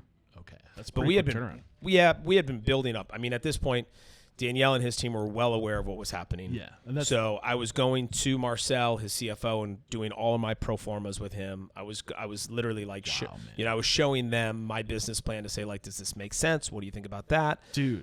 All this stuff. Dude, what a wealth of like resource. Oh, it was crazy. And I think that this is a perfect example of why it's always better to take the high road. Yeah. Well, you chose to communicate. You chose to be open. You chose to state expectation and desire. Yeah. And you were on the right team to make that happen, right? So now you don't have to go off on your own and figure it out on your own. And keep in mind, this took me 3 years. Like, we opened in 2014. I started this process in 2011. Wow. So to find money and to find a space. Well, that was and this is probably one of the weirdest, like most awkward things to discuss is how did you find the money? So one thing is obviously doing the work, getting the experience, being something and somebody to invest it, worth investing into. People don't invest in restaurants, they invest in people. 100%. And you have developed these relationships now. You have these people, these mentors, these resources you can go to help plan. Was it just Daniel, or did you have multiple investors? No, we have multiple. Okay. I mean, we have over a dozen investors in the company. Got it. And the majority of them are local here in Minnesota. Who was the first person to invest? That's a good question. I don't remember the first person that signed. The reason why I'm curious, because if it was Daniel, it wasn't. So what ended up actually happening? So they were the last one. So what happened is that my dad has a lot of connections here in Minnesota too, and a lot of friends, and who have always said like, let us know if Gavin ever opens a restaurant, which is very common. Okay, and so what happens is then you go to these people that say, let me know when you open a restaurant and I'll invest, and you give them the business plan, and then they read it and they're like, no, we're not going to invest. Well, we got lucky. I mean, I don't remember how many meetings we had in that single day, but a handful of investors said yes to us that day. Not sign the paper, but a formal handshake, and yes, we will do it. I remember there was one investor we met with, and I think we met with he and his financial advisor. And I remember his financial advisor during my presentation being like, I don't think this is a good investment for you. Restaurants are typically not a good investment. And I kind of pushed back a little bit and said what I needed to say. I don't remember what I said, but I know I pushed back. And they ultimately decided not to invest, which is perfectly fine. And he eats in our restaurants now a lot still. And every time I see him, he's like, damn it. And I'm like, look, I remember meeting with one investor. I don't remember which one, but I remember knowing that single person I was meeting they were brilliant with numbers. And so the numbers pro forma page I ripped out. And I gave him the booklet, and I remember him asking me, where's the number page? And I said, it's not about numbers. That's not what you're investing in. I'm not the stock market. We have no idea what the return's going to be. I'm just telling you, this is the vision. This is what I want to do. This is what I want to achieve. These are my goals, and I genuinely believe that I can get there. Mm-hmm. So we were able to get all of the investors together, and then what happened was I was actually at French Laundry training Team USA for the Bocuse d'Or. And I scheduled a meeting with Chef Keller and with his assistant. And his assistant said, are you leaving Café Bleu? And I said, I am. But it's going to come out tomorrow in the New York Times. And I don't want Chef to read the New York Times. I want him to hear it from me out of respect. And so I sat down with Chef and I said, Chef Keller, I just want to let you know I'm leaving Café Bleu. Danielle and I have talked about this for years, and it's all on good terms. Now, listen. I'm 99.9% sure he knew all of this before I even sat on that table or sat on that in that chair with him. But it was really important for me to talk to him. Oh, my phone's ringing. Very good. And it was all about just that respect factor and just saying, like, it's going to come out in the New York Times tomorrow. This is where I'm going. This is what I'm going to do. And Thomas said, you've been great to us. You've taught us, you're always pushing for Bocuse d'Or. He said, I think Danielle and myself and a few other chefs would like to come in and be a part of an investment group with you if that's possible. He said, do you need extra funds for it? And I said, I don't, because it's closed, but of course we'll figure it out. We'll make it happen. Got it. I mean, just goes to show the power of intentionality and surrounding yourself with the right people and then giving before expecting to get. Yeah. And I think we can sum up that part of your story. Just you were up to this point of your story, just giving your interest, your curiosity, and doing work for others. When you do that, when you give first, the universe provides. Yeah. And it came back. What was your vision? You said that you weren't selling people on the numbers. You were selling them on the vision. Here's what you're trying to do. What was it that you were, what was the pitch? What was the vision? Yeah, I mean, much of what Spoon is. I mean, it was, originally the restaurant was going to be called Merchants. It wasn't going to be called Spoon and Stable. And then that changed a month before we opened, and we changed the restaurant name. But the idea and the intention of Spoon has always been to create a restaurant space that delivers both in cuisine but really in hospitality. We focus a lot on hospitality and what you give to people. To your point, giving, and listening to people and making sure they're seen and heard and understanding where they are and sort of meet them at this place where they are. And some tables you're going to have to approach differently than other tables, and that's okay. Be that, but then be dedicated to it. I spent my 8 years of working in New York. I cooked for a lot of people, a lot of the same people for a long time. Okay, there are some really amazing human beings who the world knows, who I cooked for 1,000 times or more.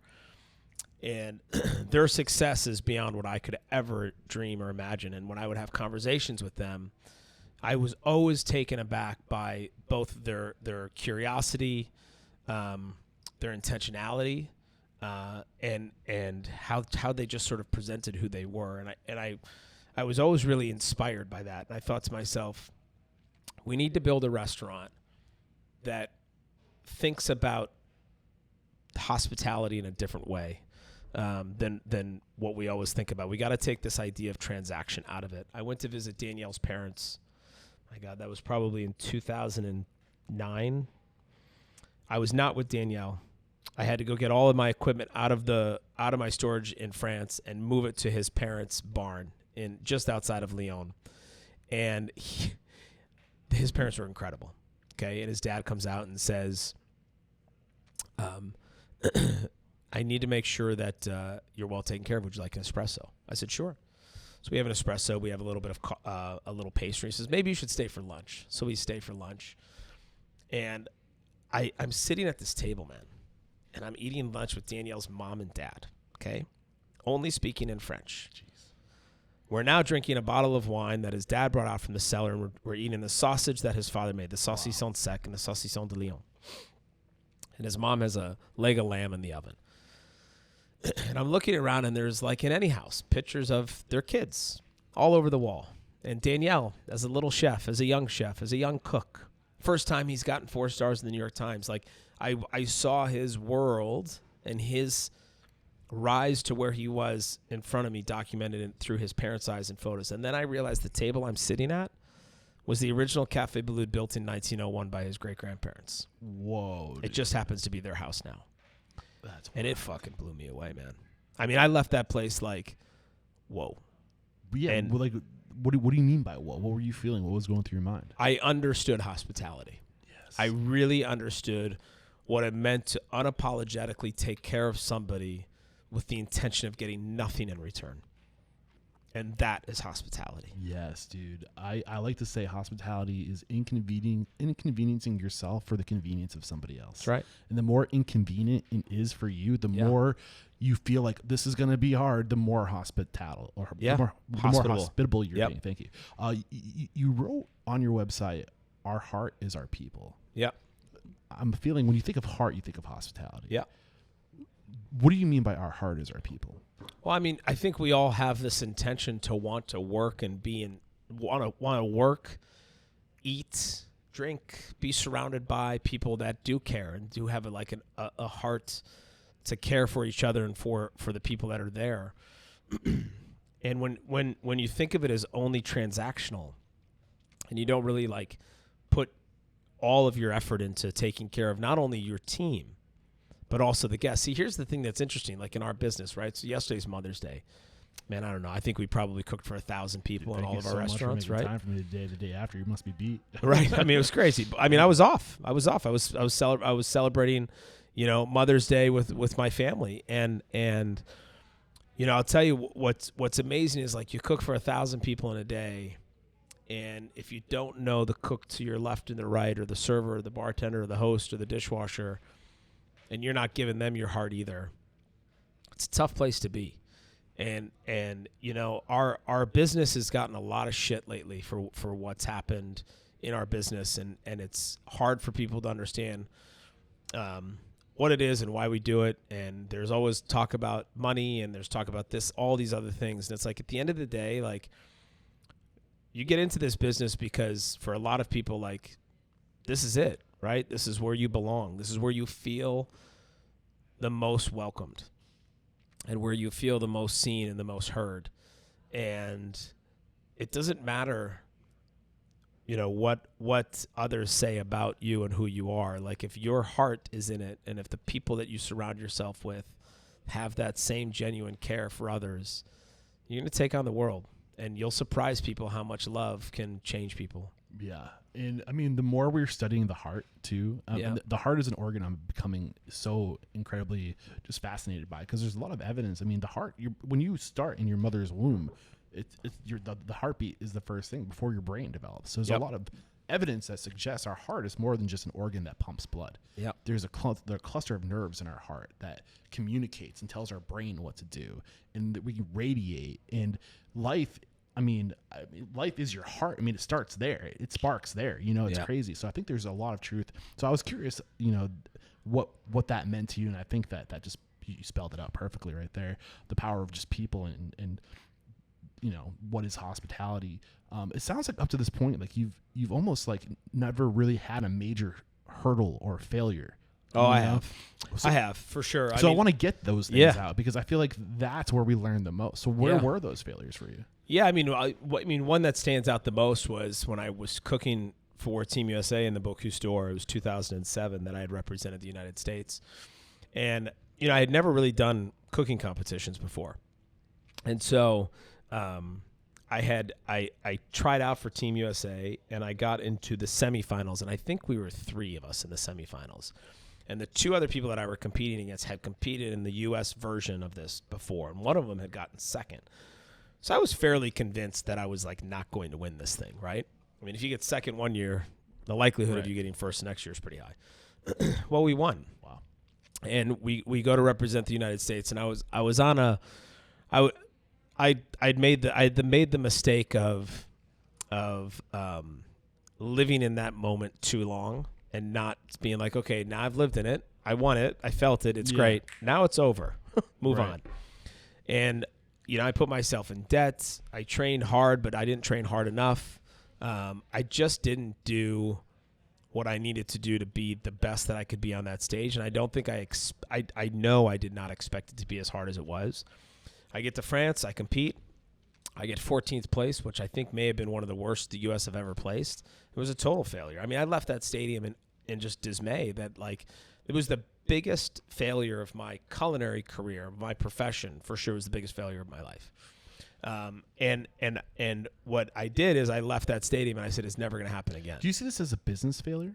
Are these business moves for you?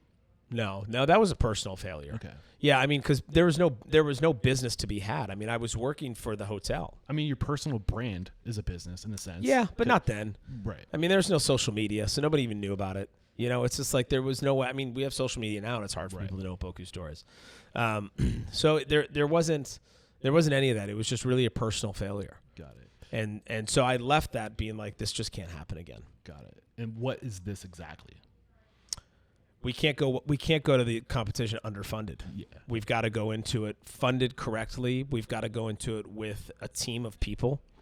I mean, I would call ex-candidates from Team USA and ask, like, how did they do it? What did they do? And some would talk to me and some wouldn't. Sounds like you were also kind of riding the wave from the previous win.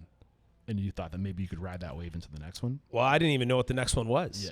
Yeah. And that was the problem is that we had the history. We had people who had done the competition who could come out and say, hey, I want to give you some advice. This is what you're going to walk into. And, now we have that. We have a whole team of people that I help coordinate with that sits down with these candidates when they win the opportunity to represent the U.S. to be like, hey, listen, in October, you're going to break down and you're going to say this is the worst thing you've ever done. But don't worry.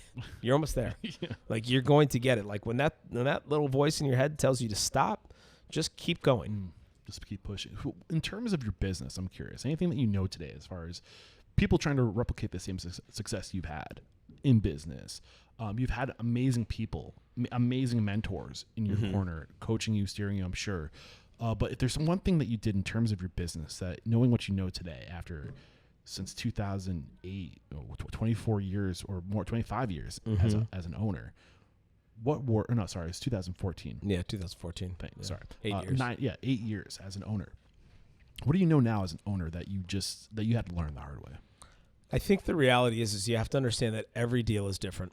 They all fall differently. They're like snowflakes. Nothing is the same. And so what I often see is I get chefs or business owners or cooks who want to open up their own restaurant or whatever it might be, and they're looking for this like golden nugget of advice that's going to change the way that they think about opening a restaurant. And the reality is like that golden nugget lives in a lot of different places, and you're going to find 50 different pieces. And it's different for everyone. And it's different for everybody. Yes, and once you find the combination of what that golden nugget looks like, you're going to know it. But my deal with my company doesn't mean that the deal for you and your company should be the same or look the same. When you say deal, what do you mean? Like to deal with the investors or deal with a lease or, whatever that is, like for us, we have investors, we lease our spaces, you have to have a payback structure. Like there's all of those economics that have to happen. And I think that you have to be very open to sitting down with somebody who's going to help partner with you on this and feel that you can say to them, hey, I don't understand what you're saying. Like when you say I'm going to make it up. Let's say your investment is $5 million and the investor says, okay, I'm going to invest $5 million in your restaurant. You're going to own 10% of the restaurant and you got to pay me back with a 10% interest. Once you pay me back with a 10% interest, your 10% goes to 49%. Ask yourself one question. Are you ready to be the minority for the rest of your life in that business? No. After paying all that back? No. Like take away the fact that, yes, you might have that opportunity to say you're an owner. Yeah. Which is everything you've worked towards. But knowing that you could get ousted at any second, is that worth it? Right. And that's a hard pill to swallow, when you man. want it, when you have those blinders on, when it's literally a yes away, and you can sign the deal, you can start building your vision. That's a hard yes to walk away from. Yep. And there's the opposite of that, which is sometimes you're asking for too much. You walk in, you say, hey, I need $5 million. I want to be a 90% owner. Listen, it doesn't matter who you worked for. It doesn't matter how much knowledge you have. You're a risk. A restaurant is a risk to invest in. And it's not a guarantee. I mean, it took me over 3 years to not only find Spoon and Stable, but to acquire the funds to build this restaurant. Under the right conditions. Yeah, under really, really incredible conditions. Yeah. And so it's not like overnight, oh my God, I found this pot of gold and now I'm going to open this restaurant. That's it. It's like, it's hard. You got to work for it. Yeah. Paint the picture of what Soigné is today. Sure. So right now we have a holding company. So it's called Soigné Holdings. And so Soigné owns all different LLCs. So Spoon and Stable is an LLC. Demi Restaurant is a separate LLC. And then we have Mara and Soka Cafe, which run under the consulting firm, Soigné Consulting. I was going to ask if those were management deals. Yep. Okay. Yeah, licensing. Yep. So keep going. And then we have the Belcourt Cooks brand, which we've actually gone in on that together. We're partners on those brands now. So prior to today, basically, or actually last week, they were also licensing deals, but we're now partners in that brand as well. So started out as a pop-up. It kind of worked. It really worked. And so we created that. And then we have a company called KZ Provisioning, which is a partnership deal between myself and Andrew Zimmerman. We each own 50% of that company, and we cook for athletes. So we're behind the scenes. We cook for the Minnesota Wild, the Timberwolves, and the Lynx. And we're looking to grow that brand as well. So Soigné is a big umbrella. And then you have the other catering company too. Yep, right? Spoon Thief Catering, Spoon, which is separate. Got it. And on top of all this, you have two nonprofits. Yes. That you haven't mentioned. Mentor and then Heart of the House. Yeah, man. You got a lot going on. Yeah. A lot has happened since 2014, man. Yeah, it's crazy. So if we have just 10 minutes to freestyle left together. Yeah. You tell me what you want. What information you want to relay in terms of what you've built, because I mean that's a lot to unpackage. Yeah. I'm willing to go longer, but I want to respect your time. Yeah. So I mean, where do you think you grew as a restaurateur the most in this past whatever 8 years it's been? 9 years. Yeah, I mean that's a great question. It's a tough one to answer singular, but I'd say that it is very, very difficult to go from one restaurant to two. It is easier to go from 2 to 3, 4 to 5, 5 to 6 in businesses. What makes it hard going from 1 to 2? You don't have any infrastructure. If you're the chef owner of restaurant A, The second you need restaurant B, you now need a chef for A, and you need a chef for B. And then you're the chef that oversees A and B. You need a GM for 1, a GM for 2, and then you need somebody to oversee that GM for 2. And it can be you as the chef for a while until it can't be. Yeah. How'd it feel to be the only chef for a while? Yeah, I mean, it always feels great. You know, I mean, it's awesome. But the thing is like I knew that wasn't going to last a really long time because I didn't want it to. You know, again, like I had gone from being the chef at Café Beloud in New York City to the chef of Café Beloud in New York City, Toronto, and Palm Beach. And so I was already practicing. I was already working on this exercise of what does it look like to manage restaurants. I mean, listen, I'm lucky. They're in 5 blocks. Right. I was going to Toronto every other weekend. I was going to Palm Beach every other weekend. So it was a completely different way to manage when you're getting on a plane and going somewhere, which I didn't hate that, you know. So if the biggest challenge for you, or one of the biggest challenges for you, was from 1 to 2, how did you overcome that challenge? What was the tipping point for you? Well, a lot of it is you kind of have to, all of it is actually you have to understand financially what that means because it changes the way your finances are. I mean, you can look at one restaurant and say, wow, this restaurant makes a lot of money as it is. Let's just keep it as it is. Or do we fold some of that profit into another restaurant and build another one? And you're sort of splitting it off a little bit, right? And a lot of the times, and a lot of people will say this, and I've heard that on interviews countless times, is chefs will open up more restaurants because like they have the team to do it. It's like the team's either going to leave me and open their own or go work for a competitor or we can open more. Yeah. I think that approach that you just described, I think is like the secret right there. 2 things determine growth: cash flow and people. Yep. When you have the people and they're either going to go someplace else or you're going to be that opportunity for them, that's what determines the next thing. Yep. And you obviously need the cash flow there to make it happen. Yep. What changed when you went from 1 restaurant to now, what is it, 3, 4? Yeah, so 3 restaurants, 3 bakeries, and a cafe. Got it. How has your evolution looked? Because you're not in the kitchen are you in the kitchen every day? You weren't yesterday.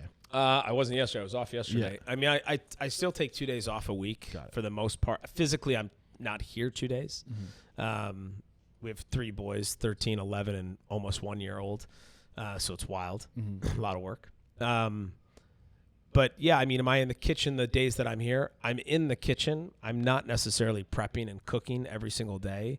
I mean, I see a lot of my responsibility now is, understanding the growth of where we are today, but I'm sort of like looking ahead too. And I mean, we have a new bakery that's supposed to open up this week, right? So it's like now my whole week is, do we have everything that we need to get that open? Is the team set up? Are they all in place? Is the food getting ordered? What are we doing to check all those boxes? And there's a director of operations who I work with, and Chris, our executive chef, who I work with, who also look at those things with us. So a lot of it is just sort of like managing sometimes from a 30,000-foot level.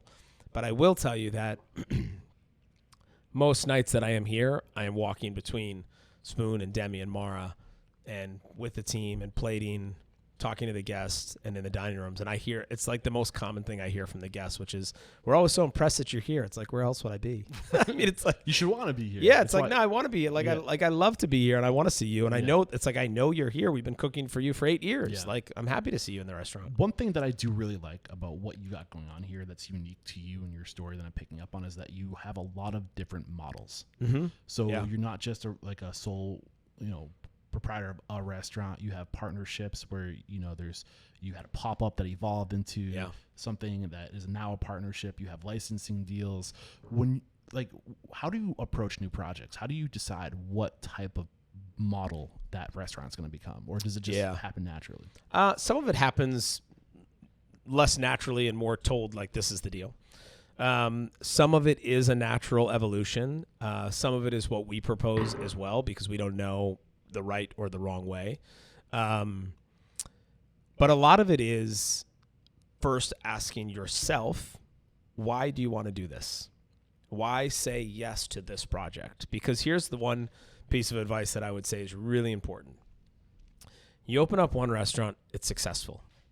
Okay, you're going to have opportunity after opportunity after opportunity of people coming in and be like, oh, I want you to do this or I want you to do that. And your concept would be great in this stadium or in this arena or whatever.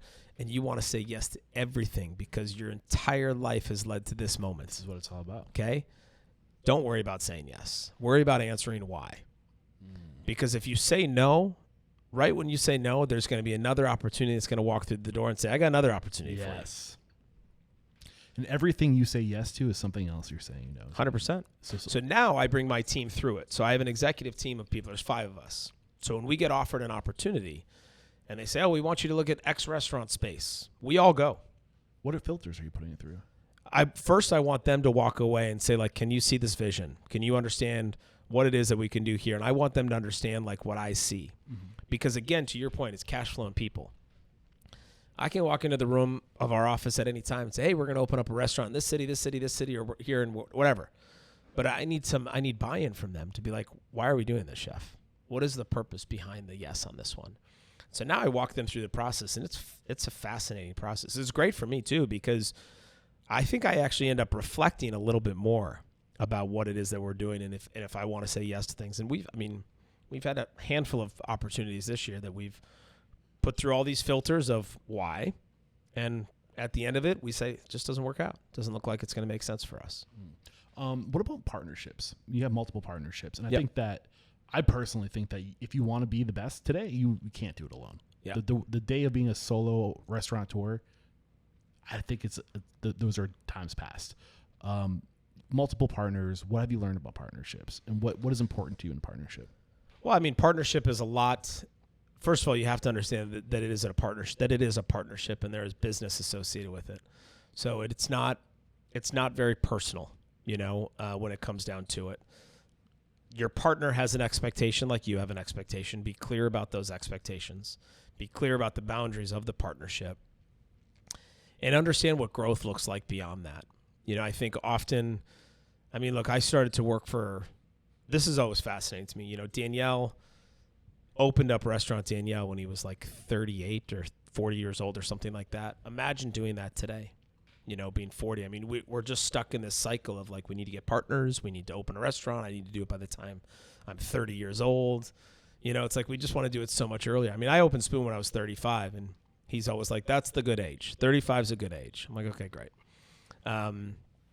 Because you learn a lot more. You see a lot more, and you understand how to manage partnerships. When I was in charge of Café Beloud, Toronto, New York, and Palm Beach, I had different partners in 3 cities that I was managing for Danielle, right? And so I would go to Toronto, and I would have to manage that relationship on his behalf. I'd go to Palm Beach, I would manage that relationship on his behalf.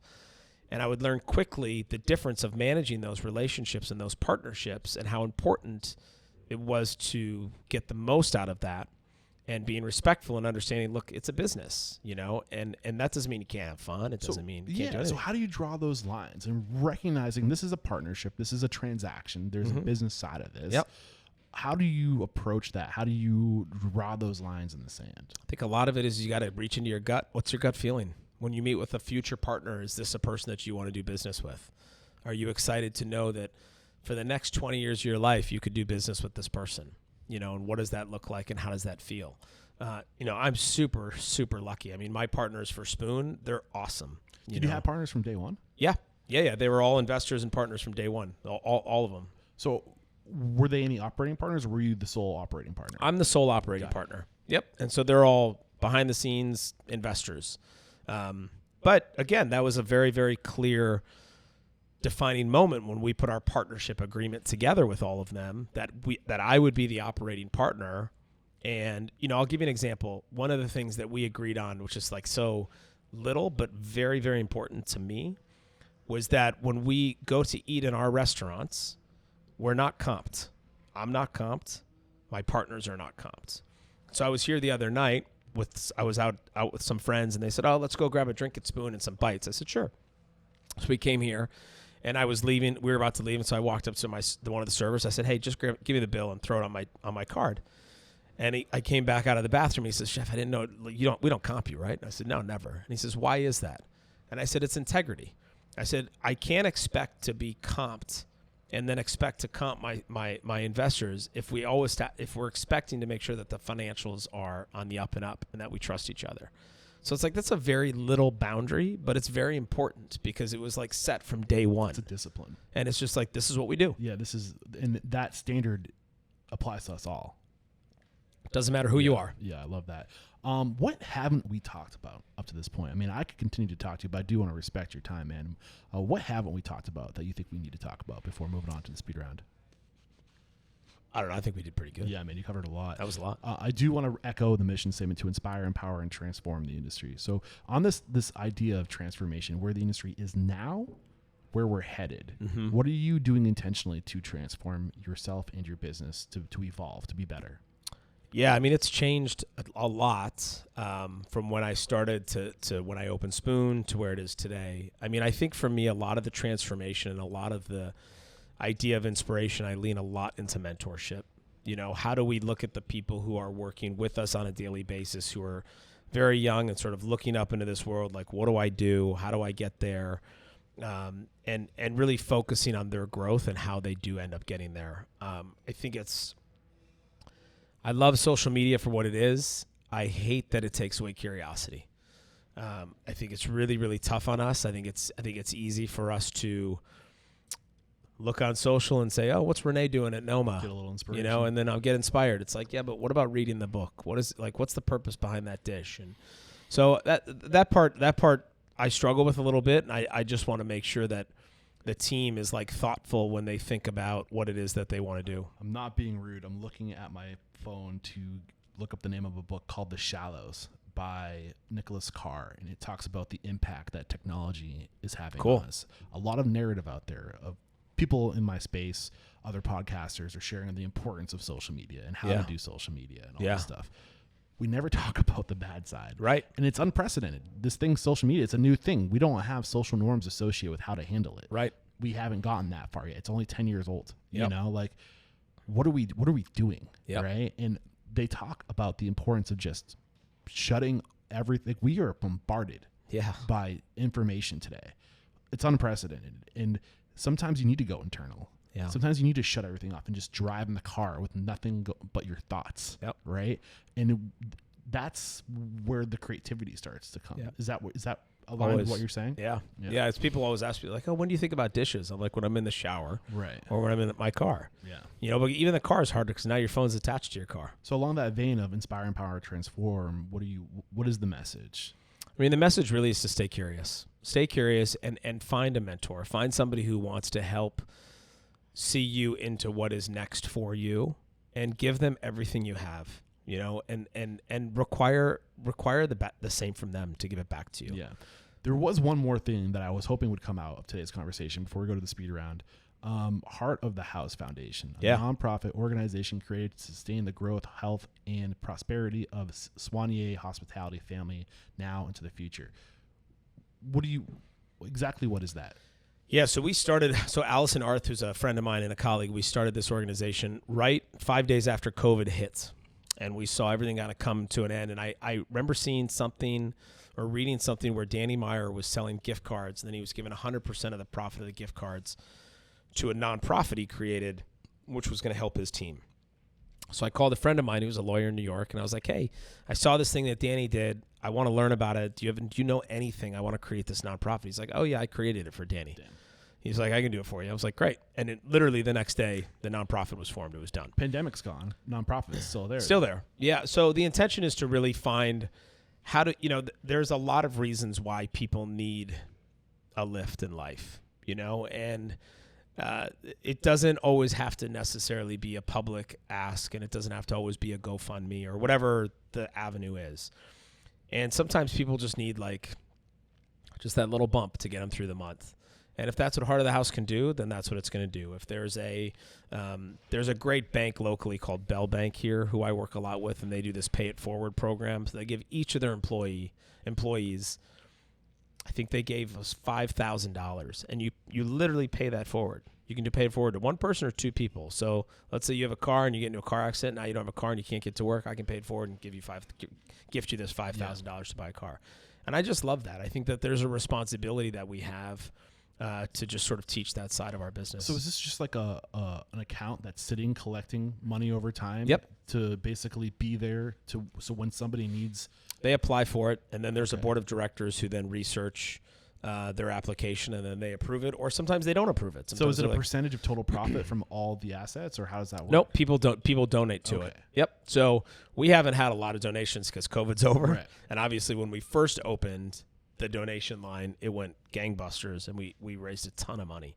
And we gave away, I think, almost north of $300,000. Wow. Yeah. I mean, when I saw this, I was thinking about just conscious capitalism. Yeah, it's weird. right. I believe in capitalism. Yeah. I believe that if there is going to be change, we don't need more rules and regulations and government to come in and force it.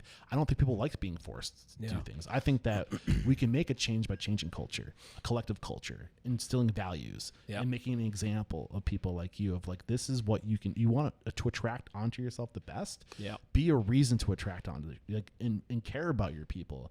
And doing good is good business. Yeah. And the more that people think like this, the more that people intentionally put resources aside just to be there, just to help, just to grow, that's how we're going to transform the industry. Yeah. I do think that if we transform the industry, we'll transform the world. This is the third largest industry. Yep. And we have more influencers in this industry than any other industry. We can change shit, man. Yeah. This has been a lot of fun. Yeah. We're going to take one more quick break to thank the sponsors. We'll be right back to bust out a speed round.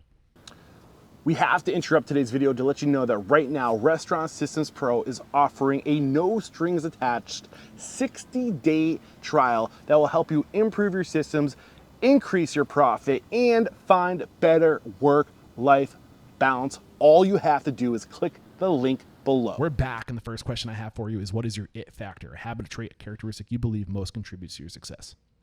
Oh, my it factor, probably discipline. What is your biggest weakness?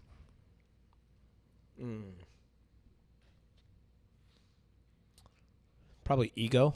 How are you overcoming that? I did not pick up on an ego, by the way, man. So no, well, I work a lot on that, but I think that we're all I think that we all have that ghost of an ego, right? It's human. I think it's normal for us to want and need an acceptance that we don't truly need. I'll give you an example. My middle son, got hurt playing hockey on Saturday. Okay, got crashed into the boards, hard hit, back was sore. He was down on the ice for a while. All his teammates came and helped him, packed his bag up, brought it to the car. I said, "Juju, you okay? Is your back okay?" He says, "Yeah, it's all right, Dad. I think it's okay." And we were talking, and his back got better and better. And he said, he's like, "It's really amazing that so many other people care about me." I said, "But I care about you. Mom cares about you." He says, "I know, but I just didn't realize that my teammates all cared about me so much." And I think that's a really beautiful thing when you see other people care about you. I think it becomes damaging when that turns into an ego thing because you need them to care about you. So that's where you were at one point. How did you get over that? I think a lot of it just kind of came throughout a time of humility and just sort of like taking a step back and recognizing that I am not defined by what is said on the phone or in the newspaper or whatever. The definition of who I am, I know who that is. And I have to continue to work towards that and fulfill what is right for me and who I am and not for others. What is one question you ask or thing you look for when you're growing your team? The number one question is why. It's always why. And what are you looking for? Why do it? And then break down. You said it earlier. If we say yes to that, what are we saying no to? Right. And that's that's so important. Right. Because it is 100% the truth. Right. And it's weird because in your career, I think when you start, you say yes to almost everything. And then eventually you have to get selective with your yeses as you figure out where you're headed. But, man, I'm tempted to keep on going with you, but I want to respect your time. Next question. What's your biggest challenge today? I'd say the biggest challenge probably is continuing to manage all of the different companies, as you mentioned earlier, all the different partnerships. That's the biggest challenge, is just continuing to manage it at a level that I expect us to be at. How are you overcoming it? I don't know if I'm overcoming it. I'd say that I continue to work at it, and that work really comes down to, me taking time and talking to the team. I mean, I literally had a conversation before we sat down today with one of my colleagues. Was like, I want us to self-audit this portion of our business right now. Just look at what we're doing right, what we're doing wrong. What are we spending too much on? What are we spending not enough on? And what are those? Like, let's just take a look and what are we saying? She said the best thing. She says, I'm going to look and see what I'm spending too much time on as well. I'm like, perfect. Yeah. Right. And part of it is that, I mean, and she and I were talking about it. It's like, you get into this mood and you get into this groove of like doing the same thing over and over again, and you don't stop because it's like that's what you do, and this is what today is, and that's what tomorrow's going to be, and it's just habit. It's like it's great, but like, you know, it happened to me today. I mean, today's day is crazy for me. I mean, it's just like I'm leaving for New York tomorrow, as I mentioned, so it's like my day today is just like back-to-back insanity. And I almost skipped going to the gym this morning, but I'm like, I need it. Right. It's like if I and don't, that's the discipline. Yeah, it's I like I just don't give myself that. It's hard to have that discipline. Yeah, but I do that 4 days a week. I mean, that is my discipline. Yeah. Great stuff, man. What is one uncommon standard of service you teach your team? Something that's common within the four walls of your businesses, but not common throughout the industry. Yeah, that's a good question. I mean, I would say one of the things we talk a lot about is don't be afraid to give things away. You know, like if just because, so let's say you're eating at this table and I am not your server, and I walk past your table and I hear you say, dang, we should have ordered those potatoes that look good. Go get them the potatoes. Yeah. Yep. They want both, but they have to choose. Just get it. Just give it to them. Right. Right. And even if you're not their server, even more powerful. Got it. So you do comp sometimes. Oh, yeah, we do.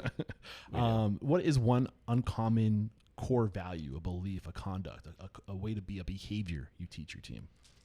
I mean, we talk a lot and extensively. I mean, we always talk about vulnerability. You know, we sort of try to break down this intention. And you've shown it in your story too, man. Yeah, I mean, you know, I say this to my team all the time. It's funny. I'll say to them, I don't care the hours that you work. I don't care if you work in the restaurants. I mean, especially the executive team, if you work in the restaurant or you work in the office, if you work at home, you understand what the job has to be done. You get it. And I think what I've learned is that has taught people to really have more awareness about where they need to be when they need to be there, which again gets me back to like this self-auditing. Like, hey, maybe it's better off that I'm not in the office today because there's nothing really going on that needs me there, but I need to be at the photo shoot tomorrow night at 6 p.m. or whatever it might be, you know? And I think that I like to think that we teach each other that, and we teach each other where we need to be. We have a lot of trust for one another. And that's important. Huge. Oh man, it's everything. You need it. What is one book that's a must read to make us a better person or restaurant owner? I mean, The 11 Rings from Phil Jackson is one of my favorites. Yeah. That's I think the third time that one's been recommended on the show. I really? have not read it yet. Oh man, it's so good. I got a long ride to New Hampshire. Maybe I'll be able to squeeze it in. Next question. What is one thing you feel restaurateurs don't do well enough or often enough?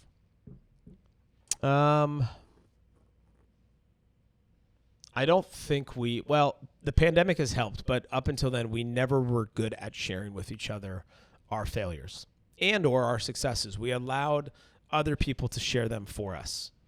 You know, we allowed others to write about it or to talk about it, but we didn't share it ourselves. I mean, I think the pandemic really pulled that layer back, man, where they were like, hey. You alluded to some failure earlier, like some criticism you're getting recently, and I didn't.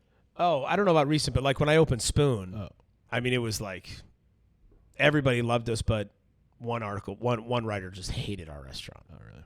And that's fine. It's all good. I mean, it again, like to me, that's not the defining end all be all, right? But like when you live in New York for as long as I lived in New York, like the New York Times is a very defining end all be all. So you sort of like end up living by that all the time. But I think that restaurateurs, we just have to do better at sort of sharing what those ups and downs are. We have to do a better job at sharing what it means when other restaurants open up near us. I'm in that right now. I've got a restaurant open. I got 3 restaurants opening up on my street. I can't tell you how many times people come to me and they're like, "Are you worried?" It's like, no, I couldn't be more grateful for them. And you know why? Because when you drive down the street, there's a gas station on this side of the street. There's a gas station on the other side of the street. Good, because I'm on empty right now. Because you're either going that way or you're going this way. You know what I'm saying? Yeah. So and like it's the Danny Meyer, all ships rise with the tide. There's truth to that. They're making the community better. And 100%. You're going to benefit from it. It's long-term thinking. 100%. What is one technology you've recently adopted in your restaurant that have a huge impact on communication, efficiency, profitability, anything along those lines? How are you evolving on that technological front? Yeah, I mean, I'll plug a app that we use called OPSI, which I'm a part of that group. It's OPSI, and it's a recipe and informational app. So all of our recipes are in it. All of our mise en place lists are in it. It's an inventory tracker. It does all these things. So James Passifero was our chef de cuisine at Spoon for about 3-4 years. He created the app. I met him 5 years ago when he and his business partner Matt were just creating the app. I became his first investor in it, became an advisor. I think we had maybe 6 restaurants 5 years ago. Now we're in over 400. Wow, that's awesome. Yep. It's Opsy? Yep. All right, I'll have to check that out. Are they going to be at the show this weekend? I don't think so, no, because it's all tech-based. First time mentioned on the show, so I'm always psyched when I see that. I love it. Thank you very much. And how is this serving you? Like, what is the benefit of having this in your restaurant? So a lot of it is about taking away paper, right? Every single cook has a phone. They're taking pictures with their phone. Rather than printing out, it's made we did a case study on it, and it made our kitchen at Spoon and Stable about 40% more efficient in getting the recipes and the jobs done. Man. That's exactly what it is. If you're sitting down at the end of the night and you're writing out a mise en place list and you're having to rewrite the recipes, and that's 45 minutes on your payroll when it could all be in an app and done, so none of that's happening, it's a lot of time and a lot of money. We've made it to the last question. All right. It's a doozy. So get ready for it. If you got the news, you'd be leaving this world tomorrow. All the memories of you, your work, and your restaurants would be lost with your departure, with the exception of 3 pieces of wisdom that you could leave behind for the good of humanity and your legacy. What would those 3 pieces of wisdom be? Dang. Stay curious. 1. Be open to adventure, which I guess is curiosity, so that doesn't count. I mean, stay curious would be 1. Allow yourself to fail. 2. And relish in your success. 3. Chef, I've had a lot of fun talking to you today, man. Thank you so much. We wrap up every chat by calling somebody out. That's how I found you. Okay. I mean, beyond that, like, you've had such an incredible career too. So it was just a matter of time before I crossed paths with you. But who do you respect and admire in the industry? Somebody that you found out they were a guest on the show, you'd absolutely be tuning in. Oh man, there are so many people. Missy Robbins is somebody who I really admire and respect.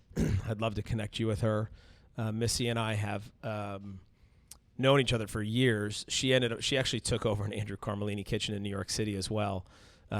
I never really knew Missy. I met her when I was lucky enough at age 24. I was at El Biz, and she was the chef at Spiaggia in San Diego, and our publicist set us up to do a dinner together, and we've been friends for 20 years. Awesome. Missy, look out. I'm coming at you. I'd love to get you on the show. And I don't know if you're hiring right now, if you're looking to grow your team, but if we were inspired by today's conversation, if we want to come work for you or maybe just continue the conversation, what's the best way to connect? Yeah, best way, I mean, all through the channels, at Gavin Kaysen, at Spoon and Stable. StaySoigné.com is the sort of the main website that gets you to all the different restaurants and companies that we got working on. So thank you. Where do we send the handwritten letters to? Yeah, send them to Spoon. Okay, awesome. Chef Gavin Kaysen, man, thank you so much. Appreciate it. This is where I say there is no questioning. You are unstoppable. Appreciate you. Cheers. Appreciate you, man.